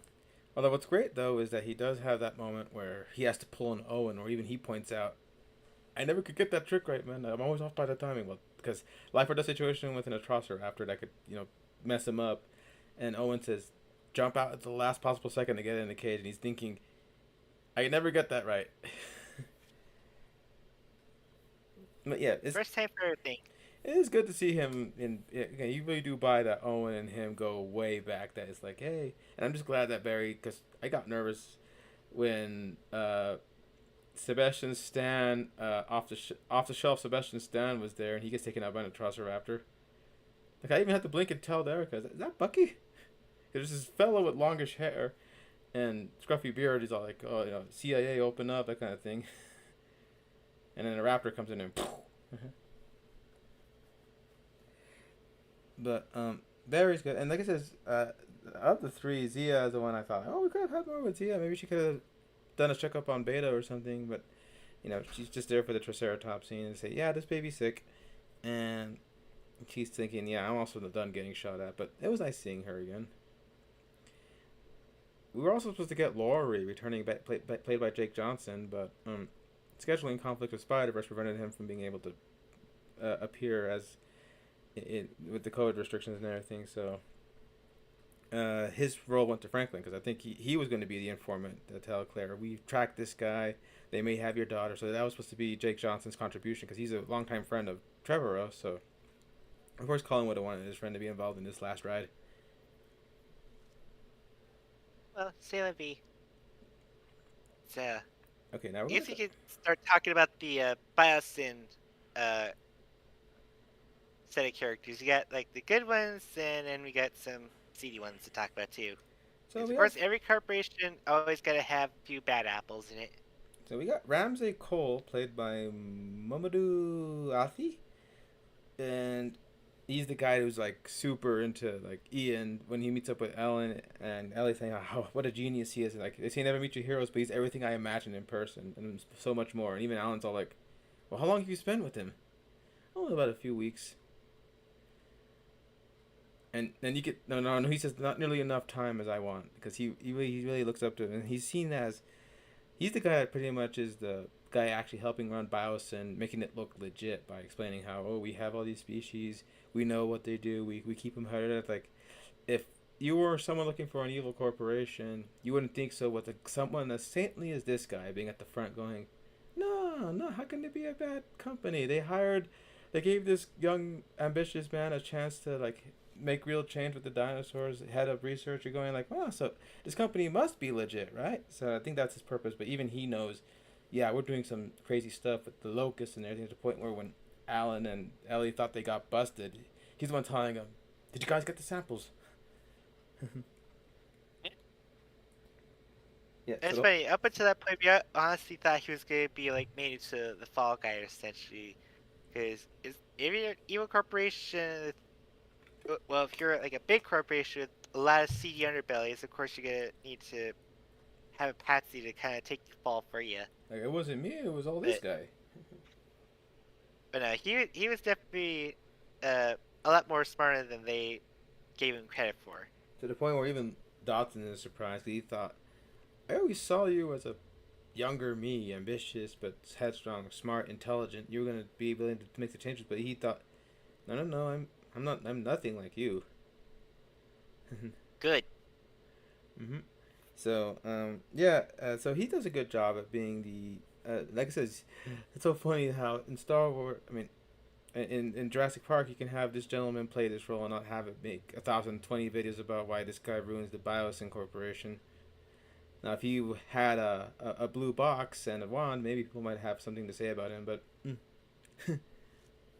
sonic screwdriver, my bad. Yeah. But no, I think he does a great job being someone that you can find endearing, and there's even more scenes of him in the extended cut, trying to like asking Dotson, "Are you erasing data? Are you doing this and that?" Mm-hmm. And then we got I'll go. I think we touched him enough. We got B.D. Wong back again as Doctor Wu, but he does seem to have mellowed out to the point where he let his hair grow out, but he's also thinking, "Oh God, we've messed up. Like we screwed the pooch royally." And you know he's not a good say because now he's got like a tweed, like a sweater jacket vest of sorts. Instead of that long black turtleneck with the lab coat, where he looked like he's always one step away from saying, "I expect you to die, Mr. Bond." But and I'm sure I had a stupid thought for why Wu had such a turnaround, because I think in the book even he realizes, yeah, but he still has that ambitious streak to him. But I think the Indoraptor incident kind of humbled him, and then after seeing the locust that he predicted suddenly just start multiplying at a rate even he's thinking, shit, I did the calculations wrong. I think it just made him realize, God, how much of a screw up am I? That when he had Maisie as his chance to the key to redemption, he took the chance at it, and he's going to explain to her, no, your mom was brilliant. Your mom made you. Your mom made you stronger, and if I could figure that out, I can probably fix this mistake I made. And I keep thinking, oh well, maybe this is a chance for him to kind of meet his comeuppance at the hands of one of the dinosaurs during the big escape scene. But no, he makes it to the end and manages to go through with his plan of releasing the locusts. So some people will ask, does he deserve such redemption after his actions? Because he never really acted outwardly evil, but all the expanded material shows that he did put some seedy stuff going on to make the experimental hybrids and stuff work. But if there was always like a higher being that was over him, like overseeing things. Like he was definitely not the one in charge when like Jurassic World was getting evacuated. Someone that higher up was kind of insisting that he get gets out there, and he was definitely not making the big grand calls during Fallen Kingdom when the auction house decided like, hey, there's a prototype killer monster here. Let's get the patent and just put it out on the show floor. And he was mad when they shot Blue, going, "I'm trying to make something special here, and your guys went ahead and blew away my only lead."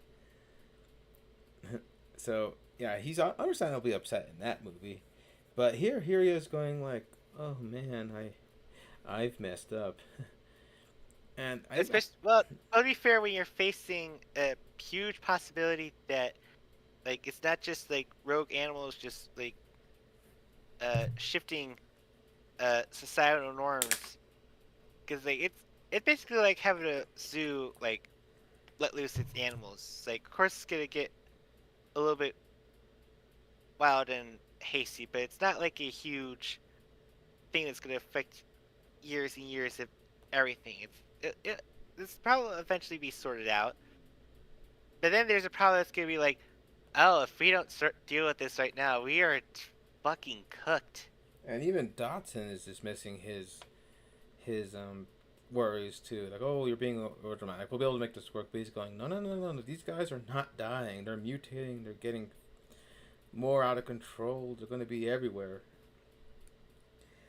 And I had a silly theory for why he seemed to have gone towards it. Maybe he was always intended to have this arc, but I told myself, hmm, having a guy responsible for a cataclysmic world change that happens to be Asian might hit differently post 2020 after the whole conspiracies of like lab leaks and manufacturing. I'm going like, I just thought of that today when I was thinking about why Wu probably went through such an arc, but I mean, because there was a rise in anti-Asian sentiment here in the states when that kind of stuff was going on. Like, ugh. But no, I just think that maybe that's what Colin always wanted to go for, was that he's the guy who was high on his hubris, high on his own successes. Look at me, I built the most successful park not once but twice.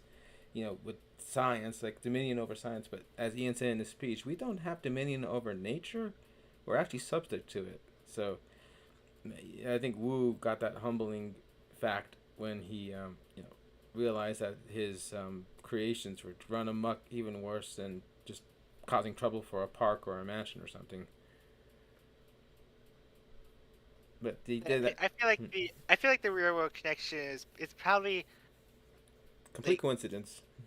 it's yeah, it's a weak, very very weak coincidence. Like it's of course if you put a lot of thought into it, of course it might sound like, oh, there's a conspiracy. This is the thing that's like reason why we didn't get like the complete villain arc as we were expecting. It's like no, it it just happens, okay? Can't everything just be like a freak accident or a case of like out of hand, out of fate, circumstance, and just nothing else.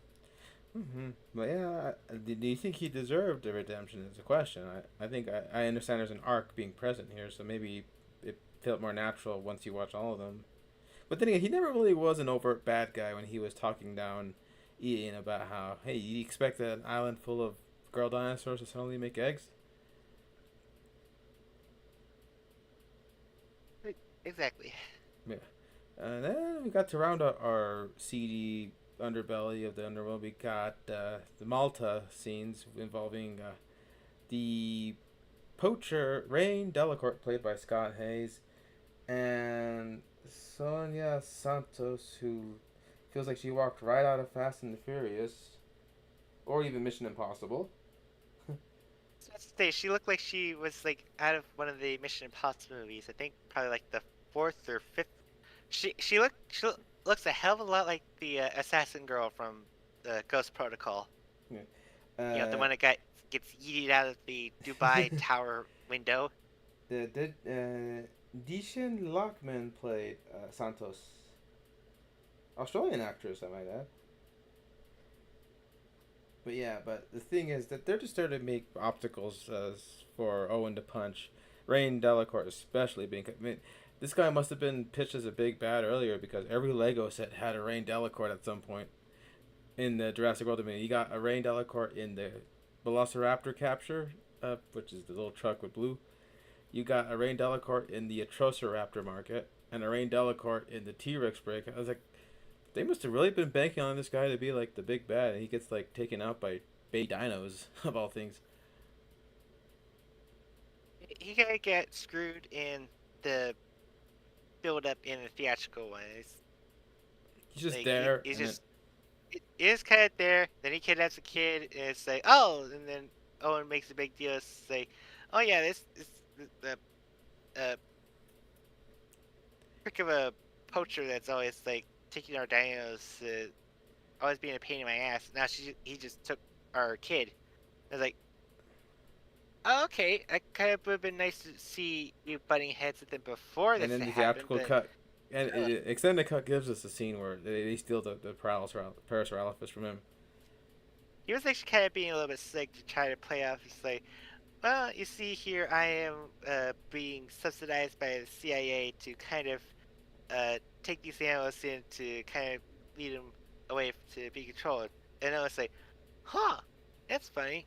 I was just asking my friends if they kind of knew you, because I've seen you around before, but no, they don't seem to recognize you, and I should definitely take their word, because I know they're from the CIA. But where are you from? Yeah, from the Game and Fish regulation, because they know everybody here. Have you ever seen him before? And they're all like, nope, not at all. And he even scopes out Maisie's whereabouts way ahead of time here too. So like, yeah, he's more of a presence. And it's so funny when he gets to come up and by having a Protoceratops grab his cuff and then a Allosaur eat his other arm. And I think it was a baby Baryonyx that does the deed at the end. Gamimus. She, Tucumymus snout. No, think bigger. And okay, I'm up to. But anyway, like I said, he's fine as a foil to Owen. I think he probably should have met his end maybe in the Biosyn Valley somewhere, but like maybe have him be swept up by the Gigo. No, but it's kind of funny to have him get taken out right there. and Sayona Santos, uh, but the main only big thing that she has is that she's got a bunch of pet Atrociraptors who have the same kind of technique as the Indoraptor. Of course, she kind of brags like, oh, everyone's got it wrong. Nobody should invest in a hybrid. It's all about nurture. And I believe Camp Cretaceous or Chaos Theory has her in it, which also elaborates on why the Atrociraptors were the way they were. So there's a handler character that I've seen fan art of that has come from that series. So uh, yeah, I guess that's expanded on more in Chaos Theory, which we gotta actually get. We gotta finish Camp Cretaceous and get into Chaos Theory, which I hear has gotten really good, and it's going into a fourth season this year, which will tie into the events of Dominion. That'd be great. Yeah, but yeah, she's there to be to have a tussle with Claire at one point, and also use her raptors. And then you probably know seen the one bad guy we've probably mentioned a couple of times and everything like that. But we got Campbell Scott as the secret agent hat guy. I already did the. I'll do it again. Yeah, Dotson. We got Dotson here. Nobody really cares. And if Honestly, I feel like Campbell Scott doesn't look like he cares. even you said if you told me this guy was named Ludlow Jr. the Third, you probably would have bought that more of him being a character of that than saying that this guy was the supposed big bad of the Jurassic books and someone that they've been clamoring to see come into the series again, the head of Biosyn, the big scary Lewis Dotson, and you're going, he's this berry eating Steve Jobs wannabe corporatist. Dude, I think the dude looks like he's just coming down from a huge high for 3 days straight. And the people going, well, wait, isn't the actor who played the original Dodson uh, still active? Well, no, he's kind of doing time for being inappropriate with familiar relations of the minor variations. So I guess he was a bad guy in real life too. Although I saw But someone, again, I'm sure there was like other actors that could look the part or play the part a little bit I more stern. I saw this recommend fan I, casting back in the day. Clark Gregg, who everyone knows better as Agent Coulson, because he kind of facially I think, resembles. I, yeah, but all the people are gonna see it's like, oh, look, it's Agent Coulson. Hey, why is Agent Coulson being a bad guy? If he had the sunglasses all the time on, maybe like you know he's a bad guy because like Wesker, he wears the sunglasses even at night. Like, if you thought like Chris Pratt shaking off his Star-Lord persona was hard, dude, try to shake off your fucking Agent Coulson role. I don't know. They kind of did shake him off after Avengers, no problem. Yeah, Agents of Shield was a thing, but you don't hear people talking about that too much. Mostly because it's actually kind of doesn't really have any big factors or ripples in the MCU. Well, the helicarrier in Age of Ultron is probably as far as it went. Yeah, But and like I said though, but but yeah, I just don't know. The dude always looks like he's just kind of distracted. He's like got a zillion different things, and you think having to deal with dinosaurs should like be his priority more. But I feel like the dude is like impatiently waiting for do a his routine for TED Talk, yeah, because he was doing that little and thing then with the and then now DNA. and now he's just forgetting like, shit. What topic was I gonna do for TED Talk? It's gonna rattle my brain for like 3 days. Like he does have a great scene with Goldblum where Malcolm like tells him off about how he knew Dodson was like just exploiting these young scientist minds for stuff and everything like that, and saying how he kind of taunts him by saying, "Oh, so you just see me as this modern Prometheus stealing fire from the gods? Prometheus got gored, and so will you." He tells him ominously. But like I said, though, he could have played Dalton as cold and calculating, but he always plays him as awkward to the point where there's a moment where people haven't been able to shake off where everything's gone to pot. The dinosaurs have to be relocated again within the sanctuary, and he does this little gesture where he kind of spazzes out before saying, "Okay, just bring him in." And of It's course, I just don't know what it is. I can't help shake off the fact that he still looks like he's in Richard Parker mode. No, even Richard Parker like has like a sense of like where he's at all times. I feel like the dude's just kind of confused. Like, oh wait, which scene am I doing here? Am Like I supposed to try to be like he just stumbled, charming or am I supposed to be sinister? like he just stumbled into the set. He has a look of like, "All right, I have lines." And we know he can be a good guy, and Dodson does have some moments, but they're so sparse, especially in the theatrical cut. Where I mean, the extended cut, where it's like, you see Dawson and you go, "Oh yeah, Dawson's in this movie." Hell, I think even Wayne Knight joked that he could have come back from one of these things. He said, how did you survive the lava sword? Well, I'm a big guy. Maybe he got full right away. Was Wayne Knight's excuse for if they were somehow to have Nedry survive. Don't forget, Muldoon was planning to return at one point after getting a face full of raptors. So anything's possible. Yeah, but Uh, yeah, Dodson it's was definitely the biggest letdown. If you're someone who was looking forward to his big grand entrance in the Jurassic series. I think that's just kind of like the final nail in the coffin that having a human villain for Jurassic movie is just not gonna work the same anymore. Well, that's I mean, why even need a human villain? I mean, most of the real villain in these movies tends to be greed and corporate reckless abandon, and Dodson trying to be like an actual mwahaha Palpatine for this whole thing just doesn't work. I think I remember like in the original review when he talked, he had this one moment where it sounds like he kind of gave like a haha kind of laugh. It, but I'm probably watching it. It's just more him saying like, yeah, Doi. What else do you think I'm trying to say? But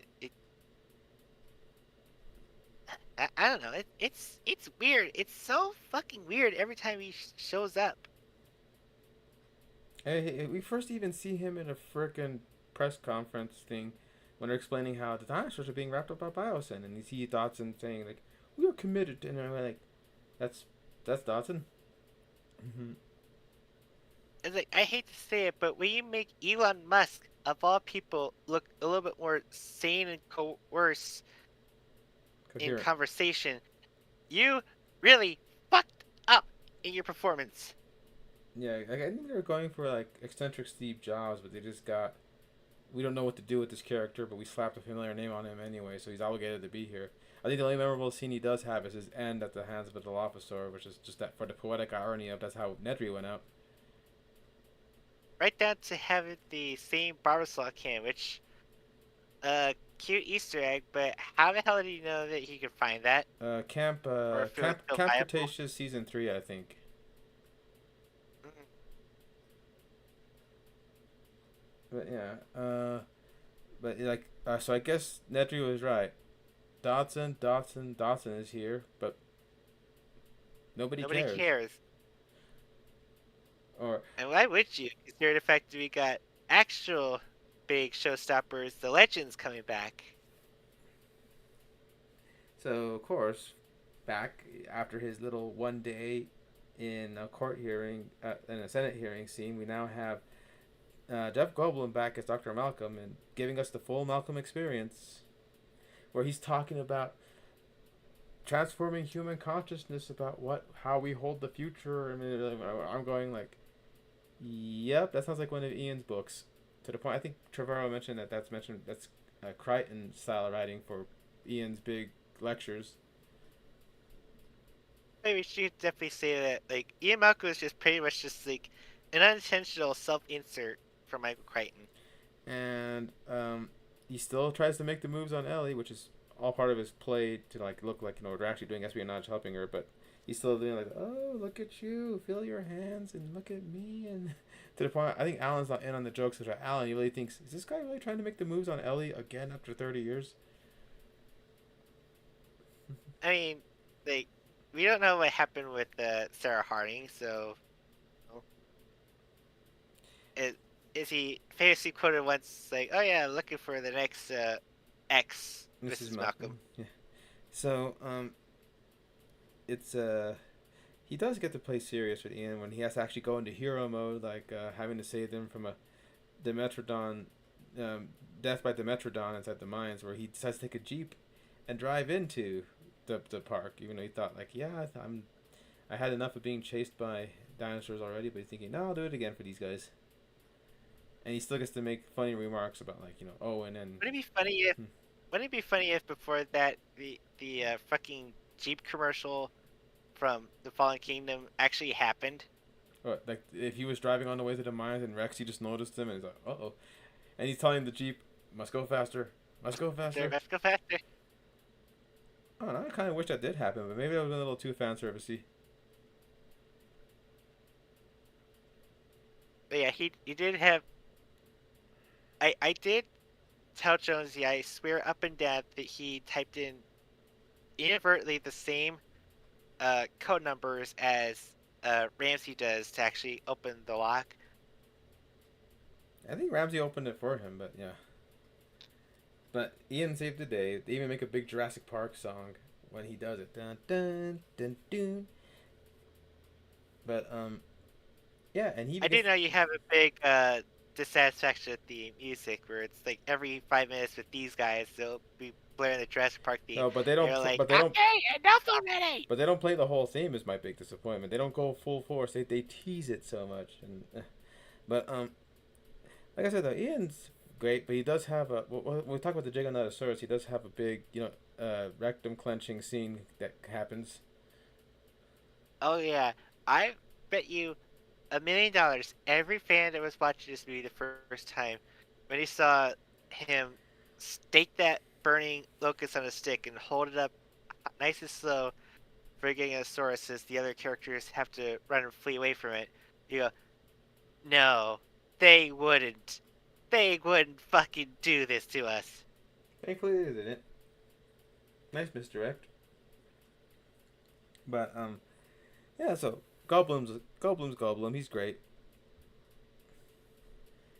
And then there is our next returning member, uh, lovely Laura Dern as Ellie Sattler, which I keep saying time and again.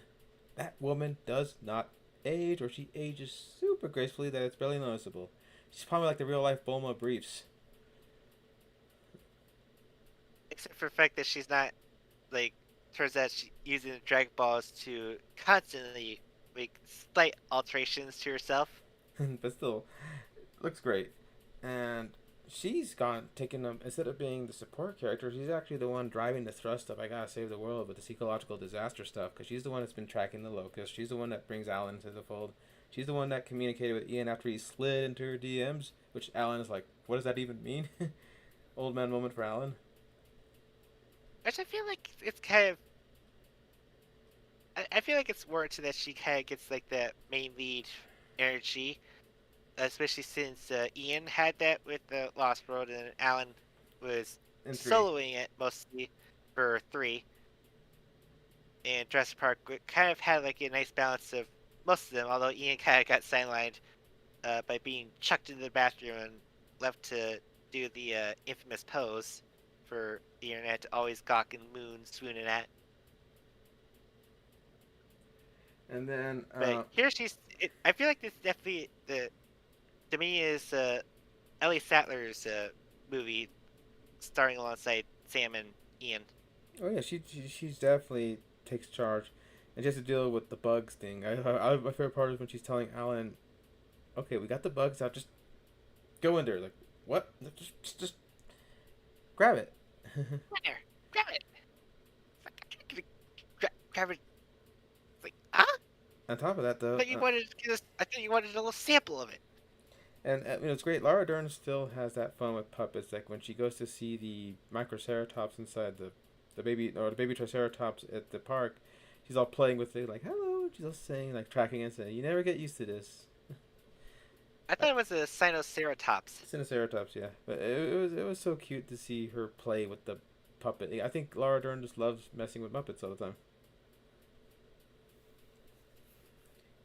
Cause she has to deal with Now that you just say it out loud, why in the hell did the Muppets never once invite Laura Dern to be a guest star for anything that they would ever do? good question. But yeah, she's great, and she is still within character. Like they said, they collaborated strong with the actors to make sure they're still the same. One tiny thing though is the fact that I guess fans were very torn up over the fact that they never got together in 3, so they went out of their way to say, "Oh, she's divorced from the State Department guy in 3." And I'm going, "There's that D word again." I remember Jurassic World. D is not for dinosaur. Divorce. But I all don't. I don't think. I don't think. Did Fallen Kingdom have a divorce thing? Like, aside from like superfluously having Owen and Claire separate, but that's mostly like a typical sequelitis follow up of like, oh, we had these characters come together in the first movie, but we kind of need them to kind of have their feelings grow and mature again, so we kind of need to set them at the default level again. I think Fallen Kingdom might be one of the few without it. Yeah, aside for that superfluous one I described, it's always a trope, which I did note. You were kind of away from keyboard earlier. It's that I applauded that we like forego that. Like Owen and Claire were definitely have like went through, lived through enough to know.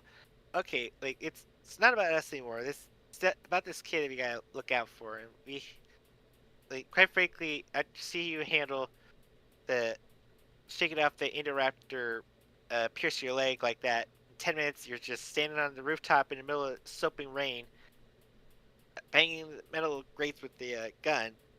Like, I'm sorry, but there's no way I'm gonna be breaking up with you ever again. So, but yeah, like I said, though, Laura Dern is great, and we have our last, returning fella with Sam Neill back as Dr. Grant. I always keep forgetting that Sam Neill has like an accent. Well, he's Australian Uh, or New Zealand. He's one of those.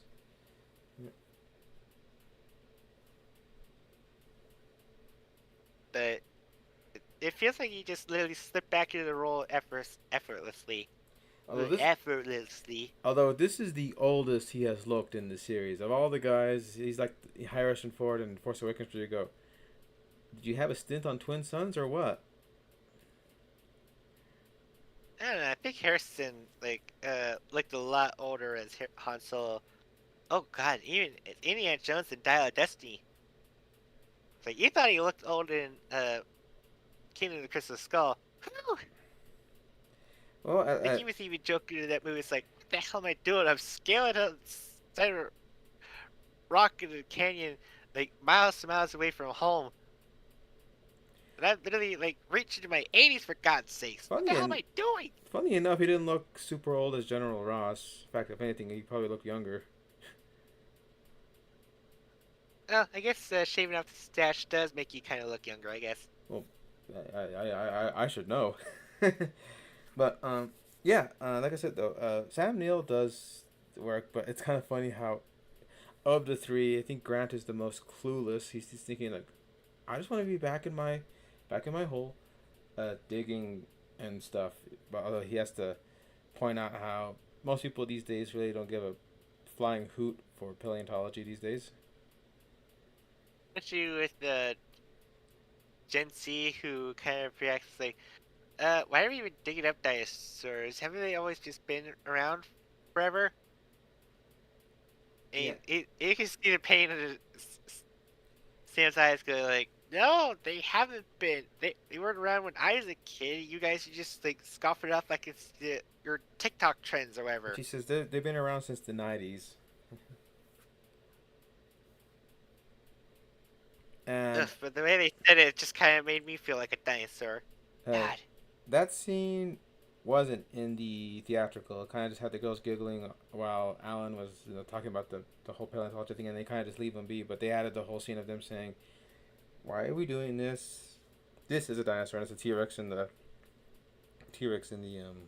drive-through." So it's like it's exactly what he was arguing against in Jurassic Park 3. If you remember when the guy's telling him, "Don't you just once they figure out how to handle that island, scientists will go for themselves," and he goes, "No, no, no, no, no. Dinosaurs were in the rocks, and in the rocks, scientists make real discoveries." So that was his deal. So that's kind of what's going on. He kind of uses autographs and selfies to like pay for the digging site because someone has to bring the money in somehow. Never figured out what happened to Billy though. I think it would have been nice to have a cameo of him, even if he does have like a darn tracheotomy hole in his throat. Still to see Billy being through thick and thin with Alan. Even the guy admits he's open to ever coming back if they ever ask him. But yeah, poor Sam. Uh, having to go through all of this. Although he does have like a pretty cool moment where he gets to have another encounter with a raptor. Although this time, not coming to eat him, or how to say it's basically just a scared cornered little animal that's gonna be like any scared cornered animal. It's gonna like bite and prowl at you. But even he gets to have the coveted uh, raptor dude handhold moment. Mm-hmm. But yeah, like most of the time though, he's used. I think of the three, he's the one who used the most for comedic relief. Like when Ellie says, "Grab the locust," he's like, "You told me to come with you. You didn't tell me to." Because she was brought in. He was brought in as cover. Because she was in on it with Ian to like infiltrate and steal the thing. But she goes, having Alan be not knowing the plans makes some plausible deniability of like I had no idea what was going on, like for real. So I think that's why he was brought in to kind of be the kind of get frustrated at Ian's advances on Ellie to the point where they do point out how she admits, "Oh, why did I bring you out here? You were happy," and he says, "No, no, no, no, no. I was not happy without you because." He loved paleontology back when he dug with her, and then here he is doing it on his own and hasn't found someone. And Yeah, and so they do actually reveal that all this times, Ellen has been having a lot of feelings for Ellie, and initially before this happened, I always struck off to shake off people wanting that to happen, saying like, "Dude, why can't friends just be friends for God's sakes?" But to be fair, I shouldn't be one to say anything considering, uh, hmm, well, like I've written certain stories where that sometimes friendships kind of grow into something evolve more. more, especially yeah. But to be fair, I feel like this movie does get points for showcasing uh, old folks having a good heart to heart moment. They're not like the super attractive like modern Hollywood standards like Chris Pratt and Bryce Dallas Howard, but uh, these guys have gotten pretty revered to the point where them kissing would be met with tears and stuff like, ugh, what? But yeah, and like I said, he does still play Alan Gray, but they do make a little joke about his hat where the Demartodons are almost going to eat them, and he's going to reach for his hat, Indiana Jones style, or even Ellie's all like, no, no, no, no, no, no, forget the hat. Oh, but really, the fans are always upset with me being in things not without my hat. Have you literally seen Jurassic Park 2, The Chaos Continues? Shop I look smart. like a completely different person. Shop smart. Shop S smart. But yeah, yeah, like I said, I think they use him effectively. But like I said, this does kill that theory that he doesn't recognize Chris Pratt as, oh, you're that kid. But yeah, um, I do like how he's able to like instantly like latch us like, oh well, another kid in his chest. Well, okay, come on, let's get you into safety here. oh, on top of that, he still looks at dinosaurs with awe. Like when they see, is that a Dreadnoughtus right there? When Ramsey is flying them into the facility in Italy. Oh, oh my goodness! But you should see the eyes that pop out of his head as they see an actual natural feathered dinosaur. Oh, the Nanotyrannosaur. Yeah, like I said, so he still loves dinosaurs, despite them almost eating him. Yeah, well, I think any animal lover has to have that moment. It's like, well, the animal would probably eat me, but god damn it, I would really like love them to death. Although what's funny is when they mentioned that they were able to secure the T Rex, he goes, "The T Rex is here, right?" Yep, Because just right just before you did. he has a bit of an up close, like, yeah, I remember. And he's the one that recognizes that Rexy is not interested in them when they get into a tussle with the Giganotosaurus. This isn't about us. Well, I feel like that's a proper good signal to get into our main attractions and a better way to start the icon of the series, who's boy, she is getting in her age a little bit. The poor thing is like to the point where she's starting to get a little bit touched around and like getting the wind knocked out of her. Everyone's favorite dinosaur of the franchise, Rex, to the point where it's probably the first time since the original where she looks like they went through so much efforts to make her look like she did in '93. using the Not to say molds. she didn't look, not to say she didn't look good in like the previous movies, but like you have to really take like the word of the filmmakers that this is the same dinosaur, and like, okay, well she doesn't look exactly like she does, but like the Aged and different stuff. technology and age and scar and wear and tissue and all of that. Okay, but then this was like, oh no no no no, we're gonna make her look exactly like she did back in her prime, which is yes, some fans would kind of go like, uh, that's cool, but why though? Is that really necessary? Well, they figured they're bringing back the oldies. They might as well bring back the dinosaurs that they looked back then too. And they said they did digital archaeology to make sure that she looks just as they did. They even recreated that famous test of this T Rex in open sunlight that they did in '93 that we saw in the behind the scenes, where they recreated that with their modern tech. So I guess we could like discuss briefly how the modern tech is a little bit different because they've always had this whole like muscle and bone and tissue and all of that, but here they kind of have the bones and the notable skin textures from models of the cats that they scanned, and they kind of like fill in the gaps with the expanding muscle to the point where it kind of feels a little bit more fluid and actually like feels like it's actual mass that's going around, and not like, oh, this is the muscle here and muscle there. That's the tendon that has to kind of grind here. No, this is like muscle and fat. And like I said though, that deleted prologue sequence really highlights just how far the tech gone. Because that scene where she roars at the in the theater looks exactly like the same angle when she roared in '93, but with more updated skin texture and everything. But yeah, there was a point where we thought she met her demise at the hands of the Giganotosaurus.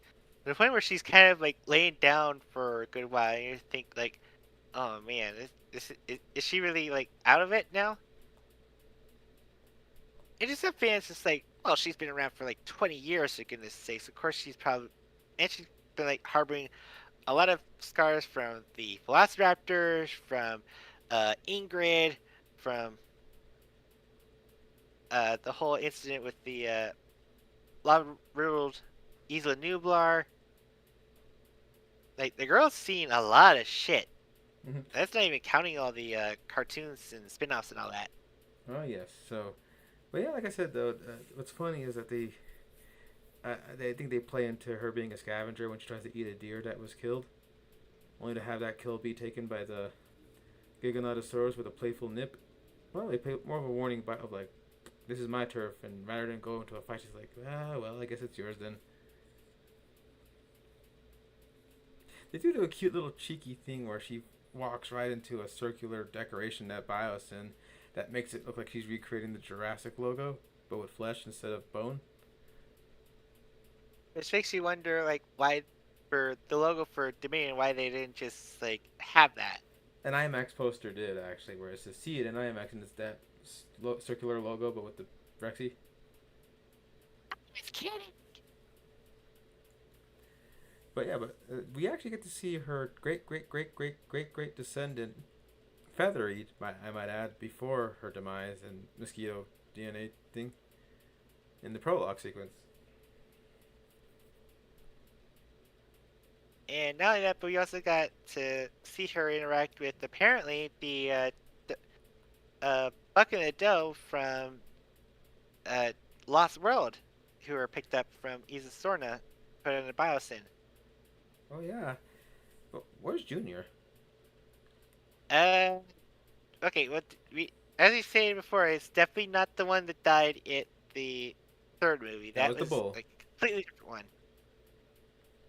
But yeah, it was kind of cute to see. I wonder if Rexy considers Buck and Doe to be like siblings since they were all from the same show floor batch of eggs, maybe, Probably. or cousins. But like I said, yeah, she's not in it a whole lot. But the parts that she is in is our showstoppers, especially the last fight with her. Or especially with the original prologue that had her engaged with the driving movie theory. You know how Spielberg is always about having uh, movies interact with the real life blockbuster scenario happen. It looks like that was a double feature of Flash Gordon and American Graffiti. It's a nice little wink to George right there.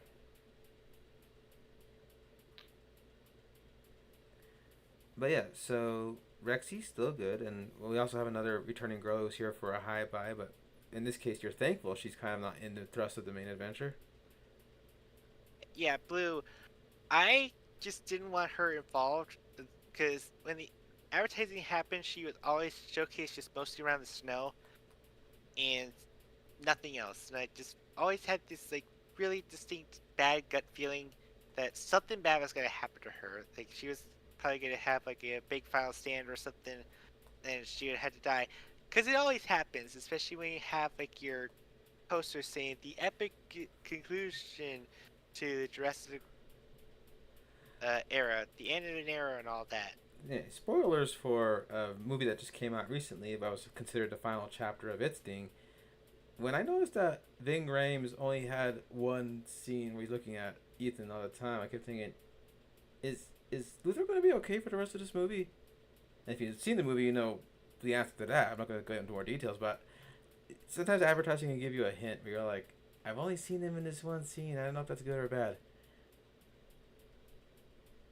But especially considering the fact that I in the movie she literally gets slammed by a jeep and tossed over the cliff, Oof.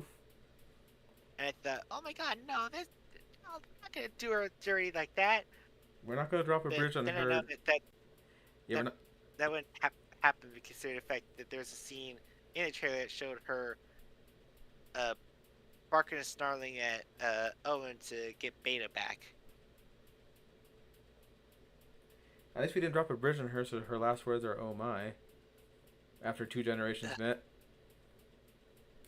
and we're never going to But yeah, let that one go. but yeah, my big relief was that she was safe and sound. She was away from danger. She wasn't necessary to be in the story. There was, like goodness knows, we're not gonna have like that college humor skit where Owen and Claire were going to try to get her through airport security. But it's always a double-edged sword. You love a character so much you want to see more of her, but you know that she would be in so much danger. You would be feeling like scared and on the edge of your seat if anything did happen to her. And overall, I feel that she got enough that she needed. She was basically a driving force for Owen to deliver a promise to keep not only to himself but to someone that he raised and cared for and respected for.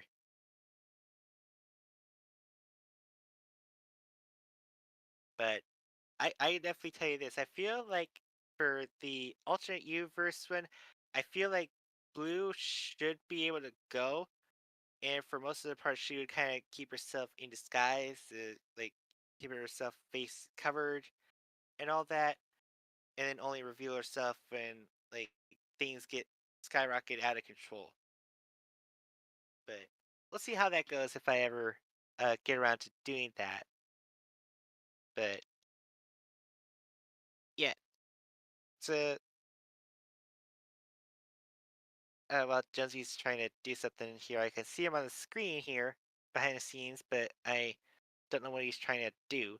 But I do feel like Blue did kind of mellow out. She noticeably is keeping like close proximity to Owen at all times. Like yeah, she want had her sense of wanting to be her own self, but she definitely knows to keep close to home because she definitely had a fight for that. And I do love that Colin still managed to keep Blue's little sense of empathy intact while also understanding that she's going to be a little bit more aggressive considering the fact that she just has a baby now. And as Jonesy has often pointed out and said before, uh, whenever he had his kid had uh cathead kittens, they definitely get a little bit aggressive and defensive if you even got your hand close to the little babies. Like it takes a lot of trust and effort to make sure it's like they're on the same level. And they handle that with Blue, I think, to a pretty good sizable point. Anyway, like, how did you figure this out in your AU? Well, so as I told them, I feel like in the AU I would. It's I know I've already did some drawings of her having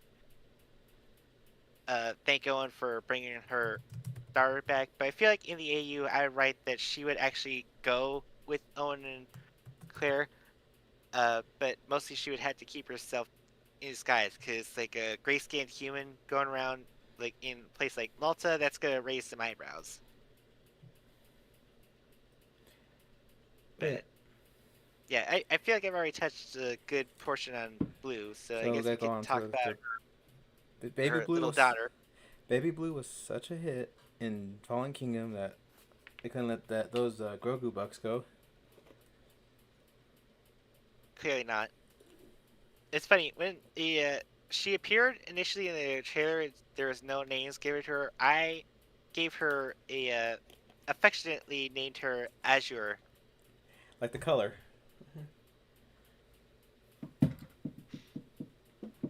I figured it was like go like we had like uh DCE sisters and we had B here, and I figured like well clearly if we're going by that pattern, we should have an A named Raptor here. So I think I don't know, but Cerulean I would guess have been a good name for her too. yeah. But I guess apparently Maisie just said like, well, Blue used to be called Beta growing up and under the Jurassic World. Why not have her do that? And to be fair, Maisie's mindset that did inspire me to when making humanized Beta.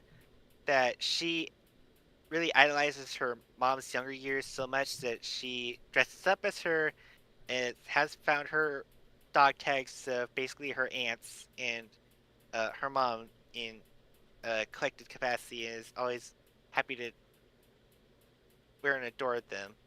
And she basically just wants to be just like her mom was when she was growing up. Yeah. So like I said, she's 100% practical for the most part, with a few CG enhancements and CG like Steven says, if they're gonna be messing with people, it helps to actually have a something for them to actually deal with. It's like seeing like when she has to do the eyes on me. She and Sam and Chris are both all looking at this little critter that could hop anywhere. Remember what So that Mold? helps make it easier for Owen to have something on his back to kind of carry around with. Because remember what Muldoon told us. They're lethal at 8 months, and I do mean lethal. Oh yeah, tell that to Baby Blue then. Mm-hmm. But yeah, like I said though, she's done one part that always makes me laugh for some reason is when Maisie's able to get Beta out of her cage. That Beta jumps on top of the beakers and just breaks them, and something about that just tickles my fancy. Science run amok. Yeah, that yeah, she's always cute and adorable, and I always have a thrill whenever I have to draw her.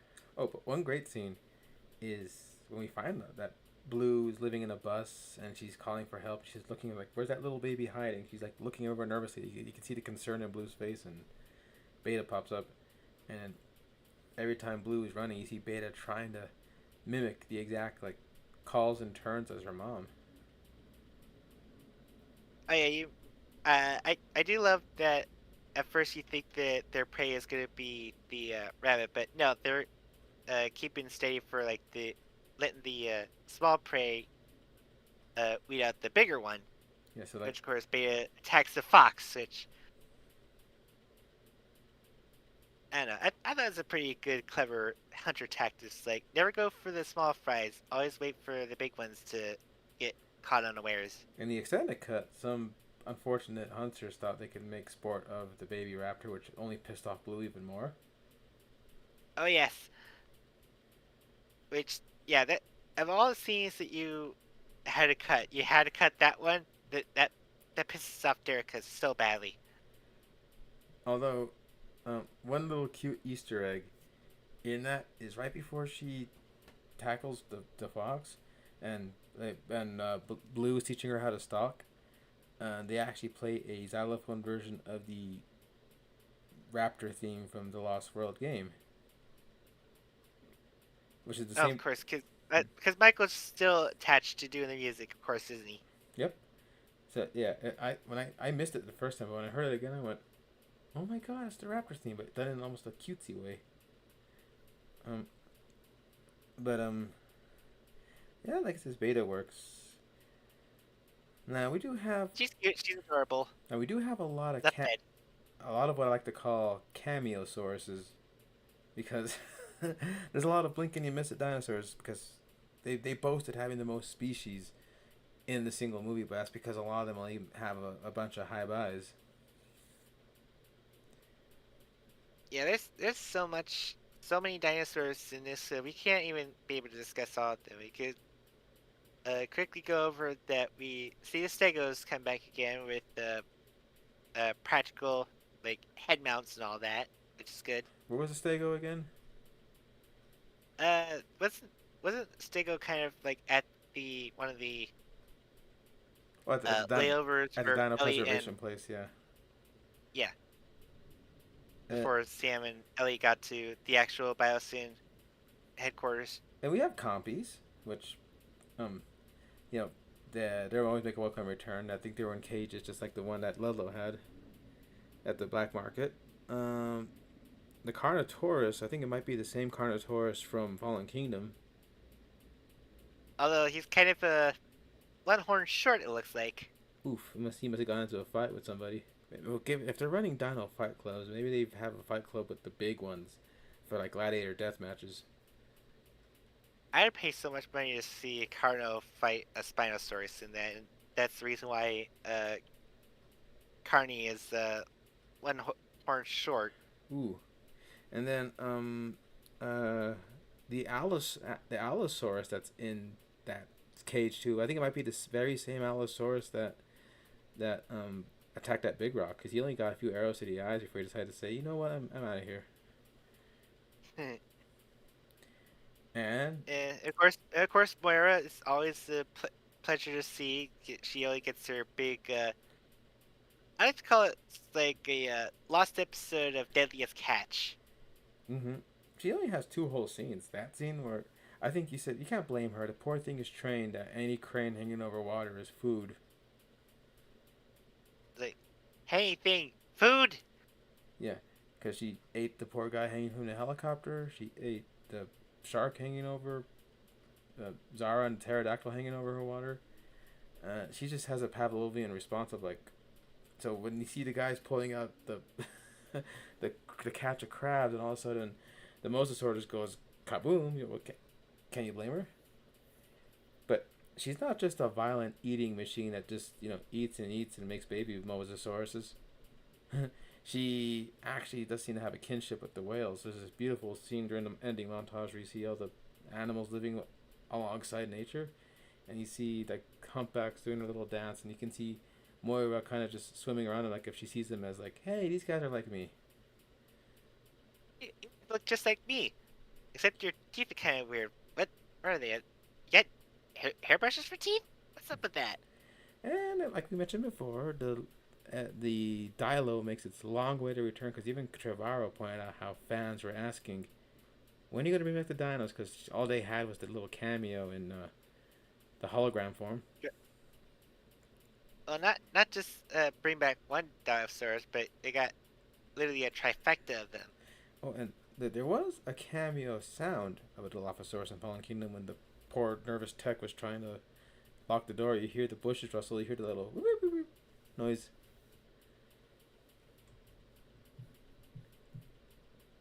But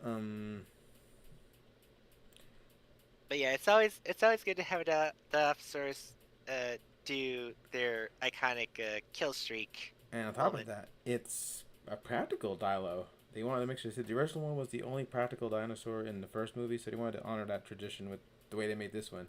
Long tail, moving legs, and it is creepy when Claire hears the hooting and she could see them. She's like, "Oh no, they're coming!" So she's just trying not to distract any of them. But she's like, "Oh god, oh god, oh god!" When she sees more dialos just popping up and going like, "Hi, where are you going?" Mm-hmm.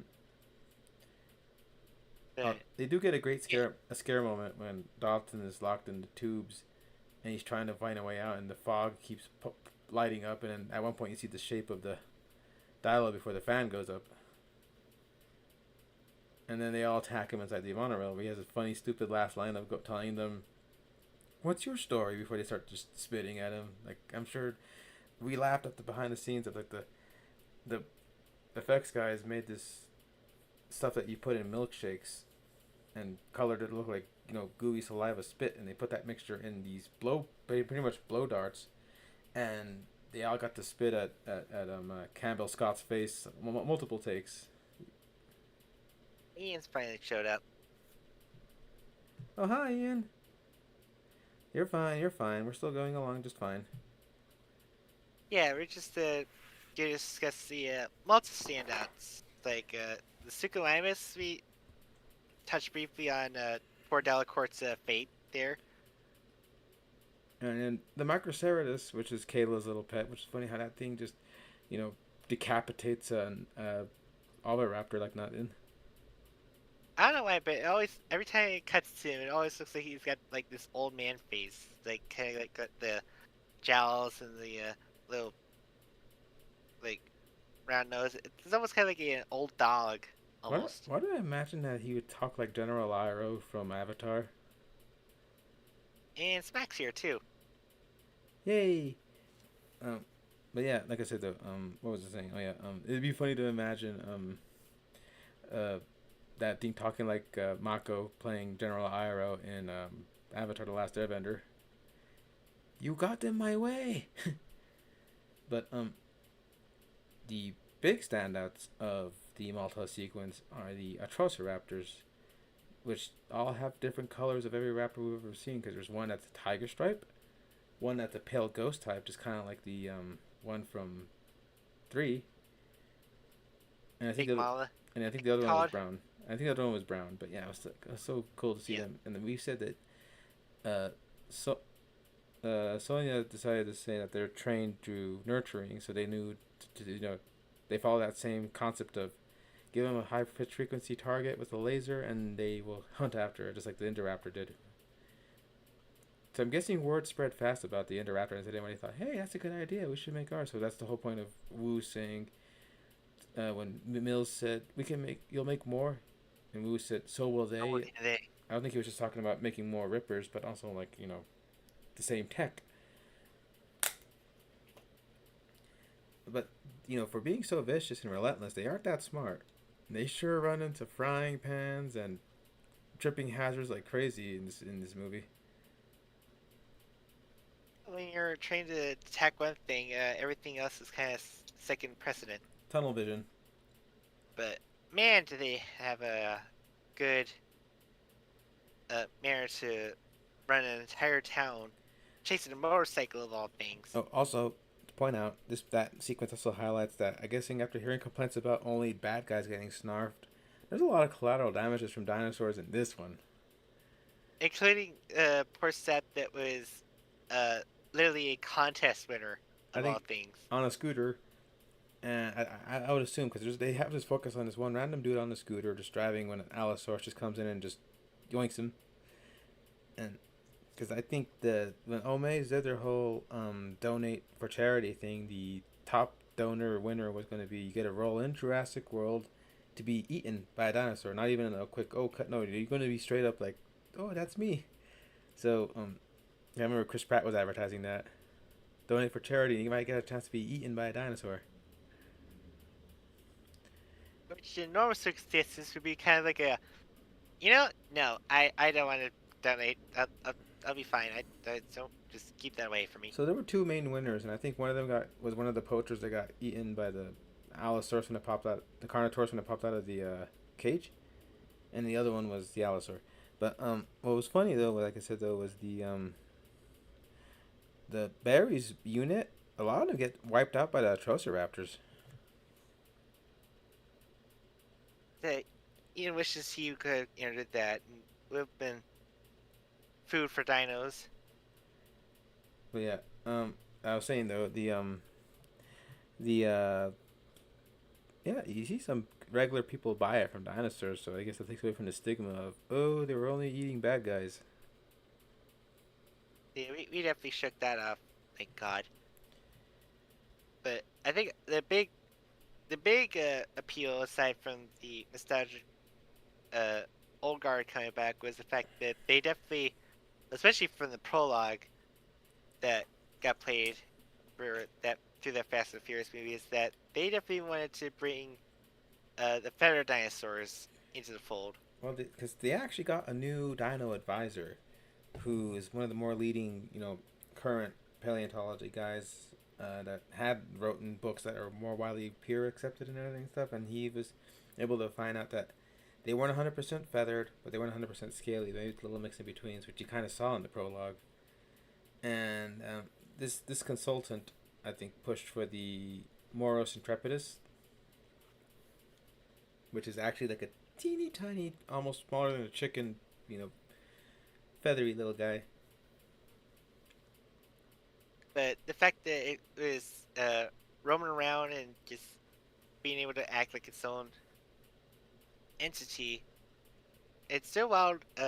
Alan and Ellie, who at that point, like they've seen it all. They've seen T Rexes, they've seen Velociraptors, they've seen like pteranodons and all that good stuff, but they never actually saw an actual one-to-one dinosaur that's completely free of all the genetic splicing of like lizards and frogs and goodness knows everything in between. It's like they were literally seeing an actual piece of history brought back as it intended. Mm.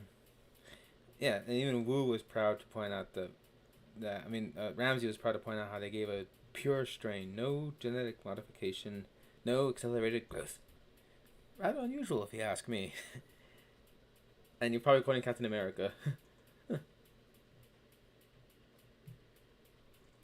Uh, But Not only was the Intrepidus feathered up, we also got two other ones. The Quetzalcoatlus, which gets a little bit of a part in here, is once the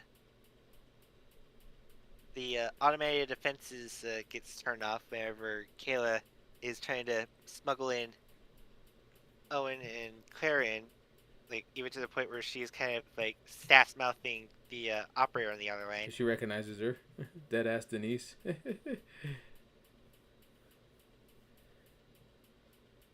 But the Quetzalcoatlus I know is gonna have like a much bigger role in Rebirth coming this week, but it definitely still made a pretty good sizable appearance. I think I got the toy for it I got, for the toy line.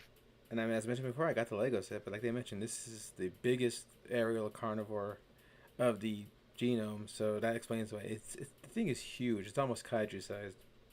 Probably the closest It thing I. literally took Hmm. down a plane by just poking at it. Mm-hmm. And then the other feathered fella here is the Pyroraptor, which is a real raptor, but like the Velociraptor before, it's a little more bigger than its actual found models. And the effects guys definitely had a lot of work to do with this guy, especially considering the fact that they also have planned scenes where it just goes into the ice water to swim around. Like a penguin almost.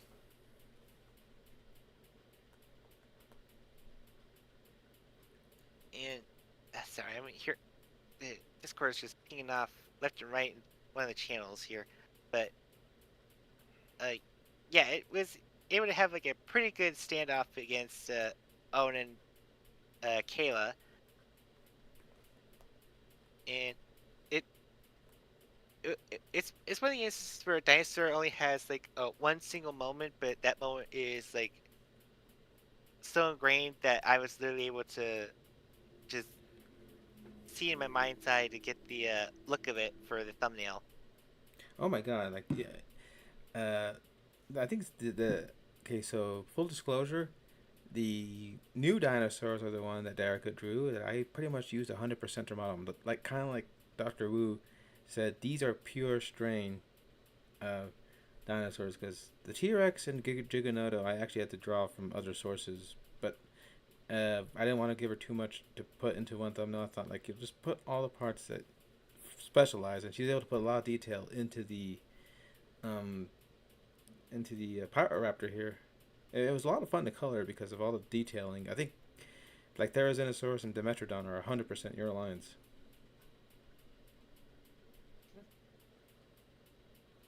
It's one scene, but it's still a pretty remarkable scene that has a good stand-up moment, especially when it breaks out through the ice and has that slow-mo motion.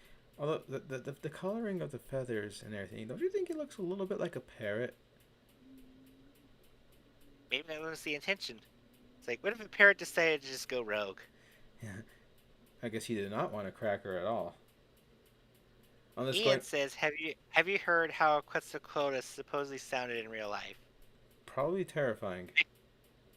I think I've seen like some videos that kind of popped up randomly in feeds as like we've been like touching on Jurassic Park stuff to kind of look up and study. And then yeah, but like I said,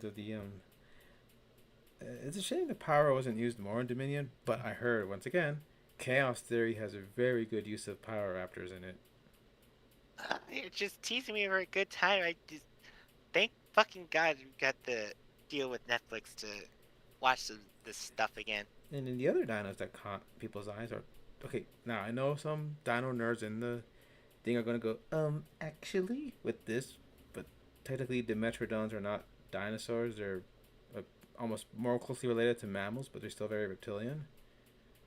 But The main focus is that these are creatures that existed millions and millions and millions of years ago, and now they don't anymore. Except now in the Jurassic era, they do. we Again. actually have a skeleton of this in our museum. It's impressive. It's pretty much true to scale, and they have it posed at the interest of one of the halls, and it's got like the spine with like the rock filling in the spots that where it should be, but the skull and the recreation of the skull and the bones and everything like that thing looks gnarly. And it's always been like this little oddball that always pops up in uh Jurassic Park merchandise for like okay, you have like different dinosaurs. If you want to just fill out the roster, it would always uh, every so often that Dimetrodon would always like sneak in at points, or at least definitely in like generic dinosaur toys. I believe the Metrodon was interesting in that it was actually one of the species where people theorized that the sail in its back was for heat, temperature, and circulation.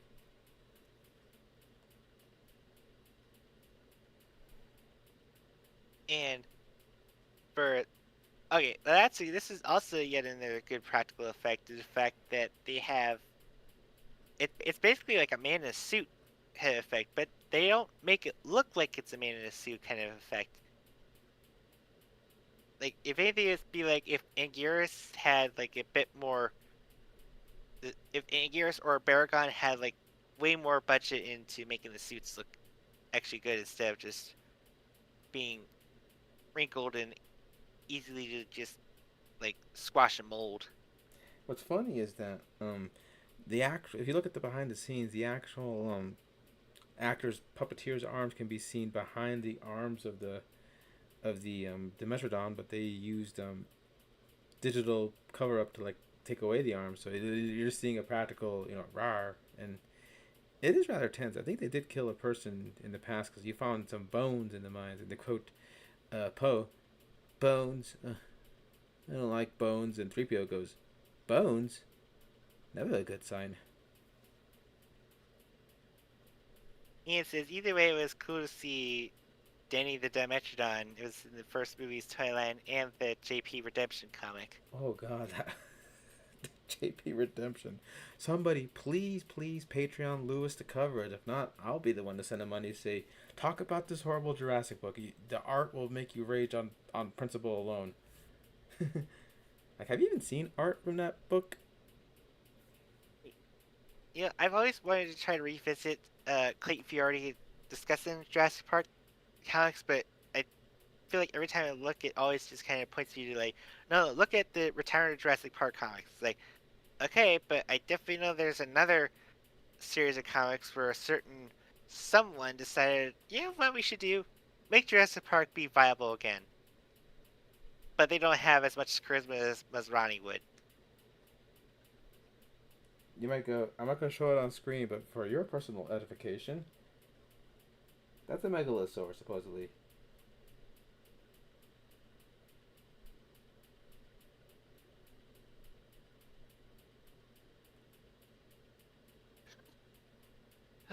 No, I'm good. Don't worry about me. Did you see what I sent you on the Discord?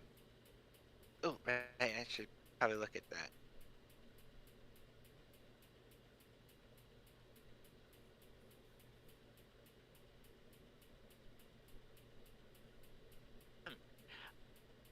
God, what's wrong with your face? And the more insulting part is that they had different artists do the covers. So on the covers, the dinosaurs look incredible. And then you go inside and go, oh, okay.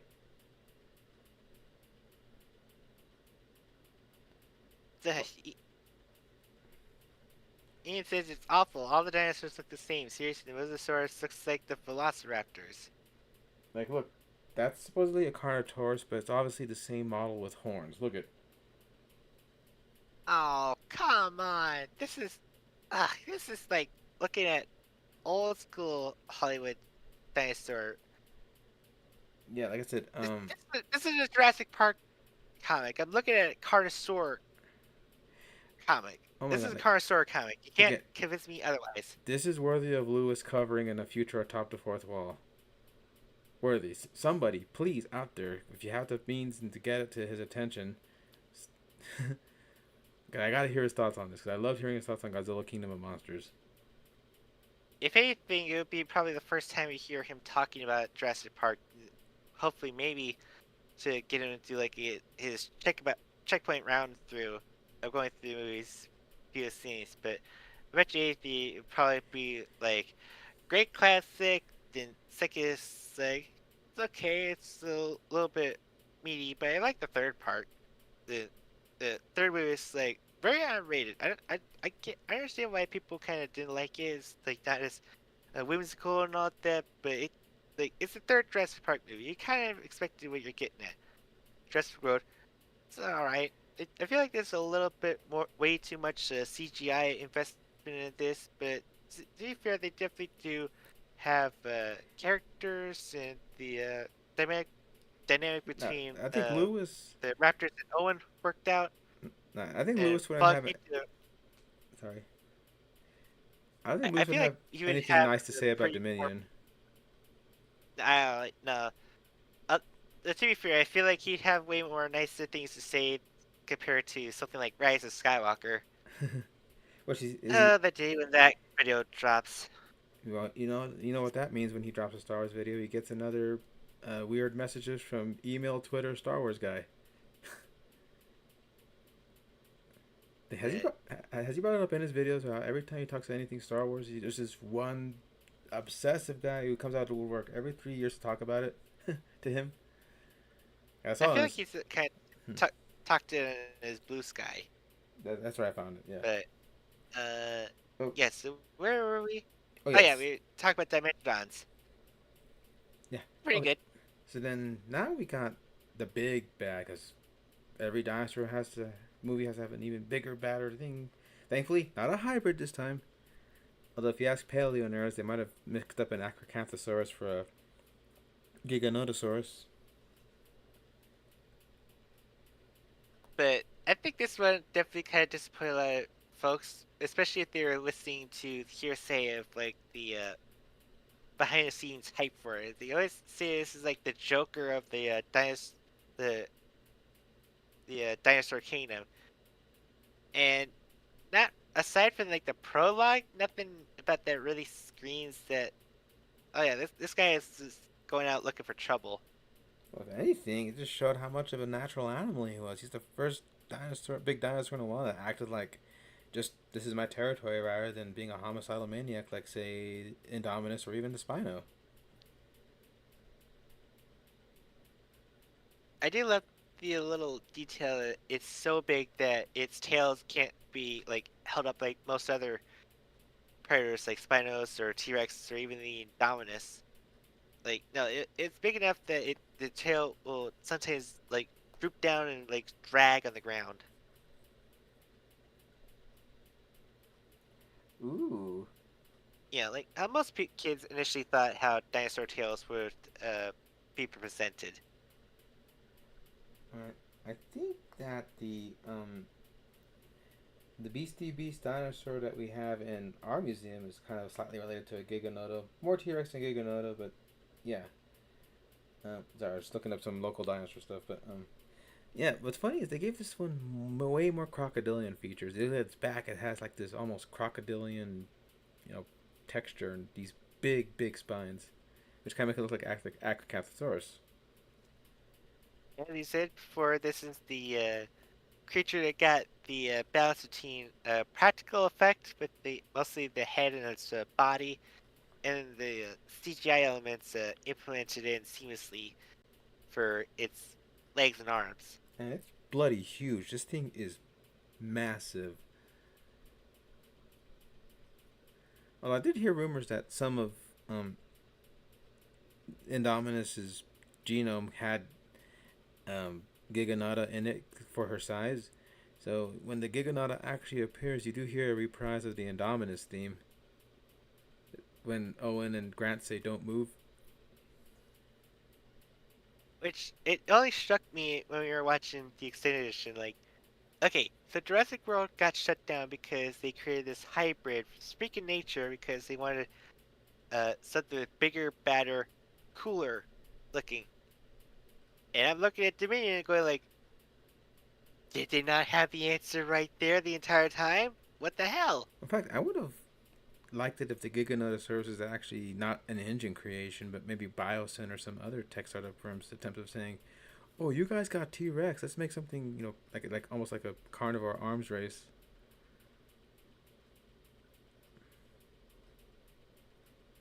Well, I suppose with enough time, they would have had scrapped some idea of how to handle like dinosaur genetic upbringing. But yeah, but, for someone who's seen as like this violent sociopathic dinosaur, he's just acting the most like an animal. Like when he sees a T Rex eating, scavenging on his turf, he doesn't like go into a complete blood rage and fight her. He just gives her a nip and says, "Hey, hey, hey, this is my territory." No, he doesn't even bite anyone, like, or eat any people. Like he probably should have eaten like It's like, a biosyn grunt or something, huh? yeah. But I mean, he does have some close calls, nearly eating like Ian or Ellie or Claire at some points. Yeah, but of course they're always just close calls.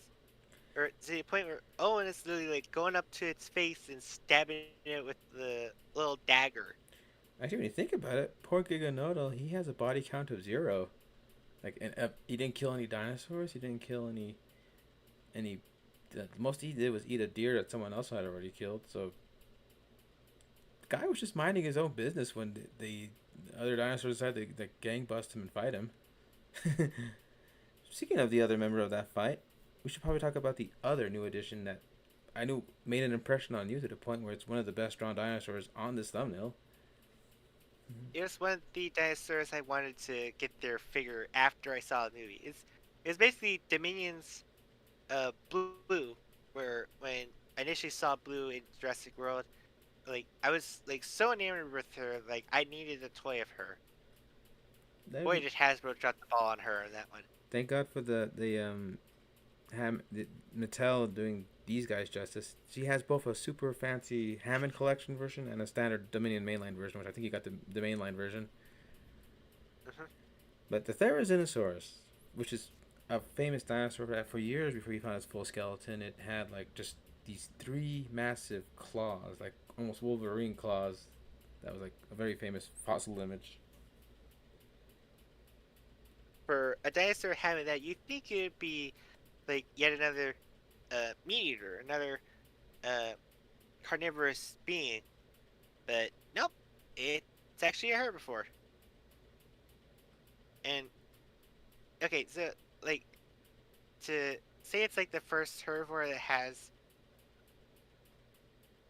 dangerous protrusions out would kind of be underselling the Stegosaurus or any of the what I call the tops dinosaurs, the Mm-hmm.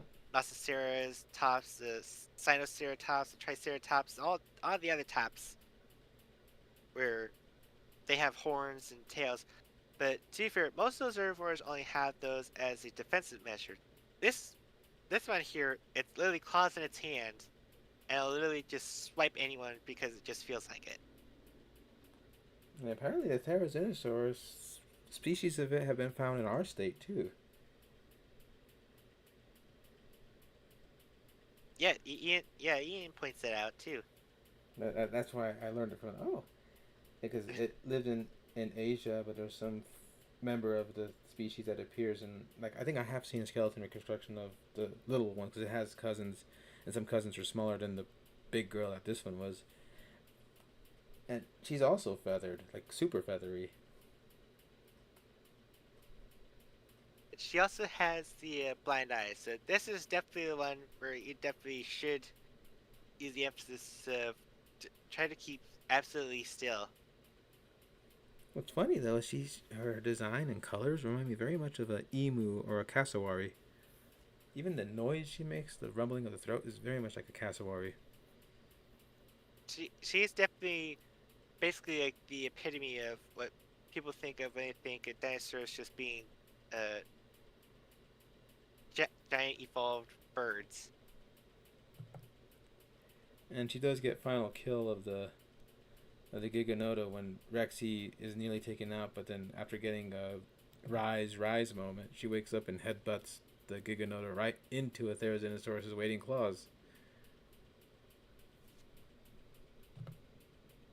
It's like it's cool on paper, but again, the Giganotosaurus didn't really do anything that warrants them to needing like a carnivorous scavenger or a aggressive herbivore to join forces to stop.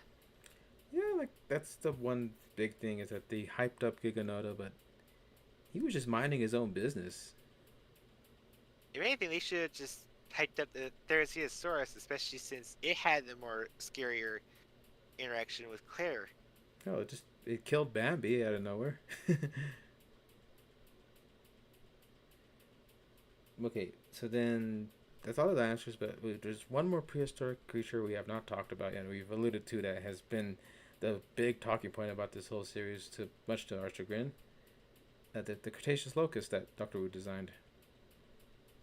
It's time to talk about the bugs. The a lot of people will to this day say that the Dominion got overshadowed by uh, a very nasty, infectious Yeah, swarm of unnecessary bugs. yeah, but the idea is that these guys were made regular locusts that were modified to be Cretaceous sized, and the mutation made them just very ravenous, and they were eating all the crops except for crops grown by biosyn, which is them cornering the food market and everything. They say buy our seed, grow our food, which is I even said that sounds illegal if it gets out, which is what Ellie's trying to whistleblow. Now I But man, like why do these suckers have to get a practical effect? Because it's just it always makes me wince at how nasty it looks. especially when you see them like popcorned and charboiled on the floor, still twitching alive. Apparently, like even with the physical thing, it too also has a little CGI additions, mostly with the legs and the antenna, And because it was way too small for any like small motors to even be a thing. on one hand, it looks kind of cute, but on the other hand, you don't want it on you. Like that's why in the thumbnail, if you notice, my Vulpix is freaking out because locust landed right on his head. Yeah, it was my little revenge for you saying, "Oh, this thing's kind of cute." It's like, okay, fine, cute. Yeah, here's one resting near your head. I think I did say that while watching it when Ellie was kind of talking to it. That's in the extended cut too, where she's actually saying, "Here you go," and getting a swab from it. That's from, I think someone joked that's Ellie giving the locust a COVID test.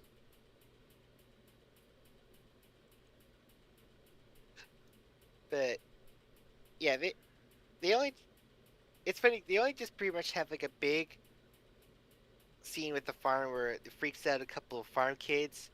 Where I'm pretty sure those. It's funny they look like they were traumatized to the point, but then the next time you see them, they're just kind of like hunky dory. They just have one caught in a cage, and it's like, yeah, you want to see it? We totally caught this bug here. I think in the And I just sit there and go like, are are are kids just like kind of like not shocked or surprised seeing anything like this anymore these days? well, I think that scene where they freak out and scream at it was again extended cut ad edition because I think they usually just ran away and hid in the barn, and it cuts later to them having caught one. But like I said, though, while they are the main threat, I don't think people joking that it's like a movie about locusts with some dinosaurs thrown in is entirely accurate. I mean, I guess you could argue it's like because we see them again being pulled out for Ellie to take a sample of. They're they're the cause of like the Biosyn sanctuary to go into an infernic fire blaze.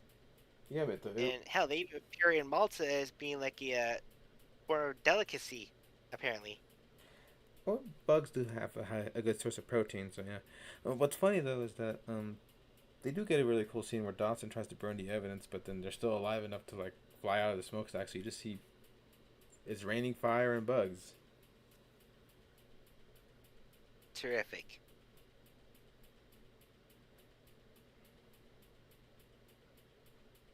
But it's like, yeah, it's okay, I get it. They're supposed to be like based on very, very old bugs, but I wish they would have designed in a way to kind of really emphasize that a little bit more.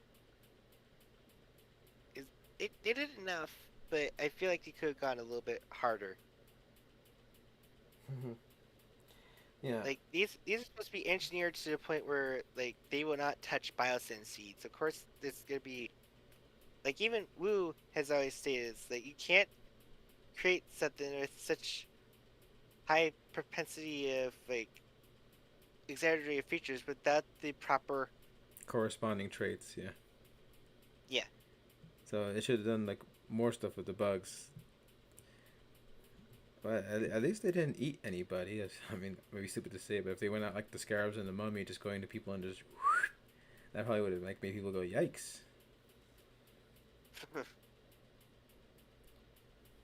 All right, so But yeah, poor Claire and Ellie had to endure like going through them in a closed room. yeah, yeah, the movie comes out and people were like, some people were high on it, but others were like, yeah, it's not better than the last one, but not as good as this one. Or oh god, like the flaws are more I glaring. mean, poor Clayton Fury. This is like the first movie where he's like, "Yeah, I'm not vibing or gelling with it." Like yeah, he kind of, to borrow Chris Tuckman's term, he kind of phantom menaced Fallen Kingdom. But with Dominion, he said, I gotta call a spade a spade. This one was not for me.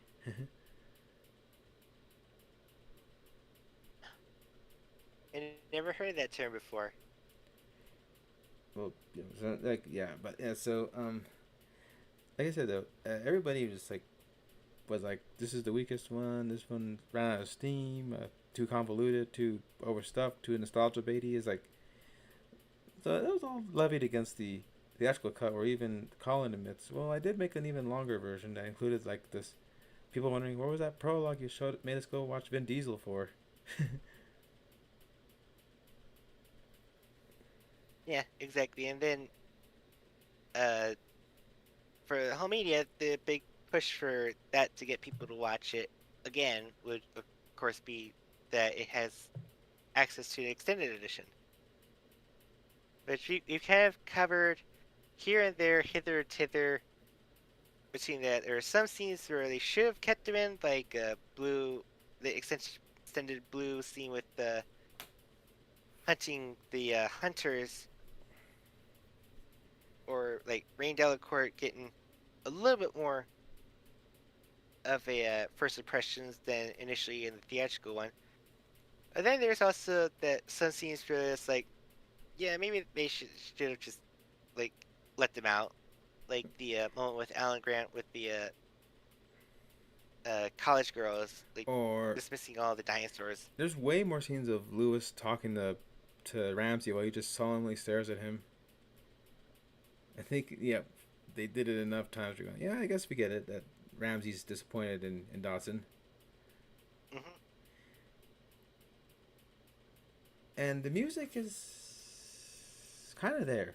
Like there's some moments where you go, oh yeah, they're using the Jurassic World themes. Like there's a great scene where they use the death of the Apatosaur scene for the scene where Maisie is guiding a lost Apatosaur out into the construction site, and Owen's rousing Raptor theme returns again when he's running with the Paras, and they play a half tease of the classic Jurassic theme every time Alan is on screen without actually going forward. That's when I was going like, okay, okay, we get it. But I thought they didn't go far enough with the music. I think they were kind of letting the story and the action beats kind of overtake the music to a point where, at that point, it's like, look, sorry, there's no excuse. Michael Giacchino, of all people, should be able to find ideas of themes to do for like big iconic action Well, to moments. be fair though, he was kind of scoring every movie that year. He was doing Marvel and doing Disney and this and that and doing Werewolf by Night. So can you blame him for being all like, well, I'll finish Dude, it? like I'm a little bit cooked. Like here's some like uh instant music. Like, I'm trying to think of the term. It's like instance music to kind of fill up your filler. Mm-hmm. But yeah, of the three scores, it's definitely okay. I think Fallen Kingdom had much more for me to pick from, and the first one, of course. In fact, that's why I was hard pressed to make music for the opener of this one. You're like, what the hell am I even gonna do with this one? Exactly. But um, yeah. So could this movie have been done even more better than it did if it wasn't for the pandemic circumstances? Is the question.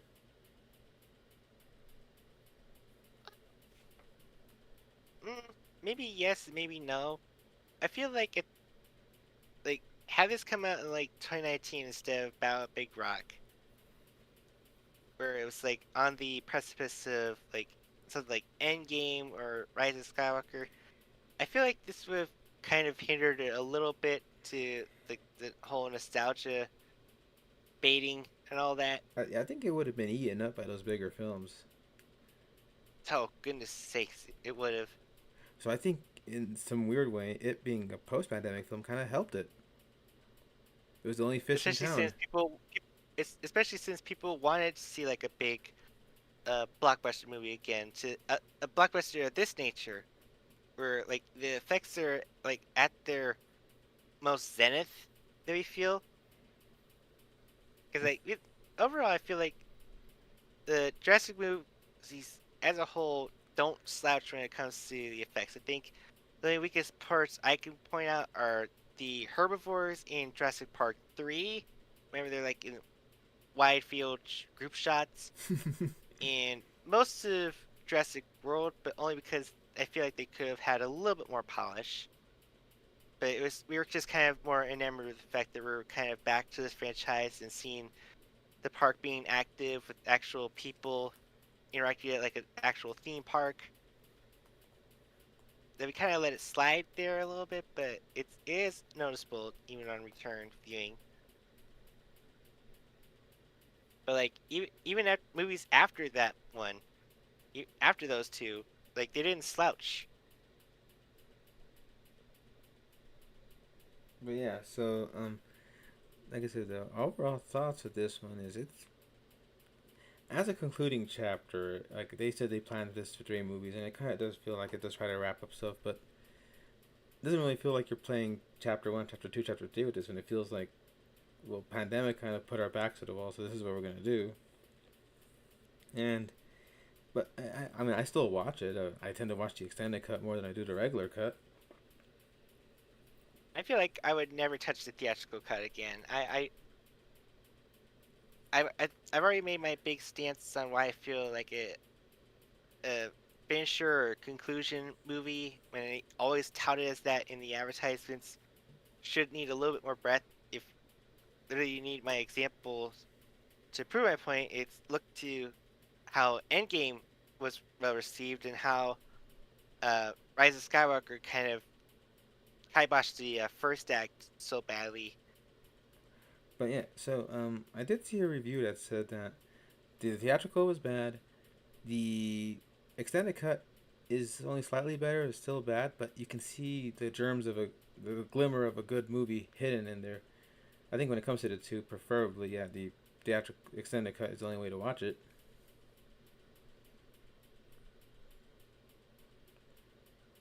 And even on our revisit rewatching, I couldn't help but have a sense of like being finding comfort in watching like all this like high intense action and seeing all these creatures like engaged in this world that's opened up to them. Especially seeing our old favorite characters um in this modern day and age. We've seen them in like most of the '90s and the early 2000s, But yeah, and it definitely made me feel like it's the same vibe I get whenever I watch something like, I guess it's presumptuous to say it's like Top Gun Maverick, where it's like you know what movie you're in for, but then there's also like a little bit of a semblance and sense of there's a little bit more meat to it. There's more understanding, more like legacy to it. by the way, Top Gun Maverick, amazing film. F1 also pretty good in that same vein. Make sure you do see it in a large screen though. Maybe that F1 would be a good D box movie. I definitely know Superman is gonna be a like big hit for me to do. Okay, but yeah. So both of these trilogies I thought did a good job of doing what they set out to do, but I think when it comes between the two trilogies, I think I might favor a little more the first one. Well, just because, well, they weren't really trying to tell an overarching story. They were just trying. How far can we run with this concept? Jurassic World did try to make a through line from beginning, middle, and end, but execution, your mileage may vary depending on who you are. And I feel like well, I do have a lot of love for the old movies, especially growing up on The Lost World and such. I definitely feel like it. I think it made especially abundantly my case in the thumbnails that you've seen for the past few weeks that I've leaned to the world movies, especially since they understand that like even the dinosaurs are characters that have wants and needs, and like yeah, they're animals of course, but they also kind of have a little bit more life to them, if that's a good word phrase to say, especially with considering with the character of Blue, who I've literally anytime she ever appears, she always gets the same reaction at me as I would if I saw like Wonder Woman or She-Hulk or any like the iconic superhero characters that just like get a big good rise out of me Mm-hmm. to see. But yeah, And to do that with the Velociraptor, which has been noted up to that point to be like a antagonistic obstacle every time, like that's just like insanely stupid, but like marvelously well done. mm-hmm. But I appreciate I've had fun with the World trilogy. I don't dismiss it like some do that say the series should have stopped after Jurassic Park. But um, and I Dominion I still really thoroughly enjoyed.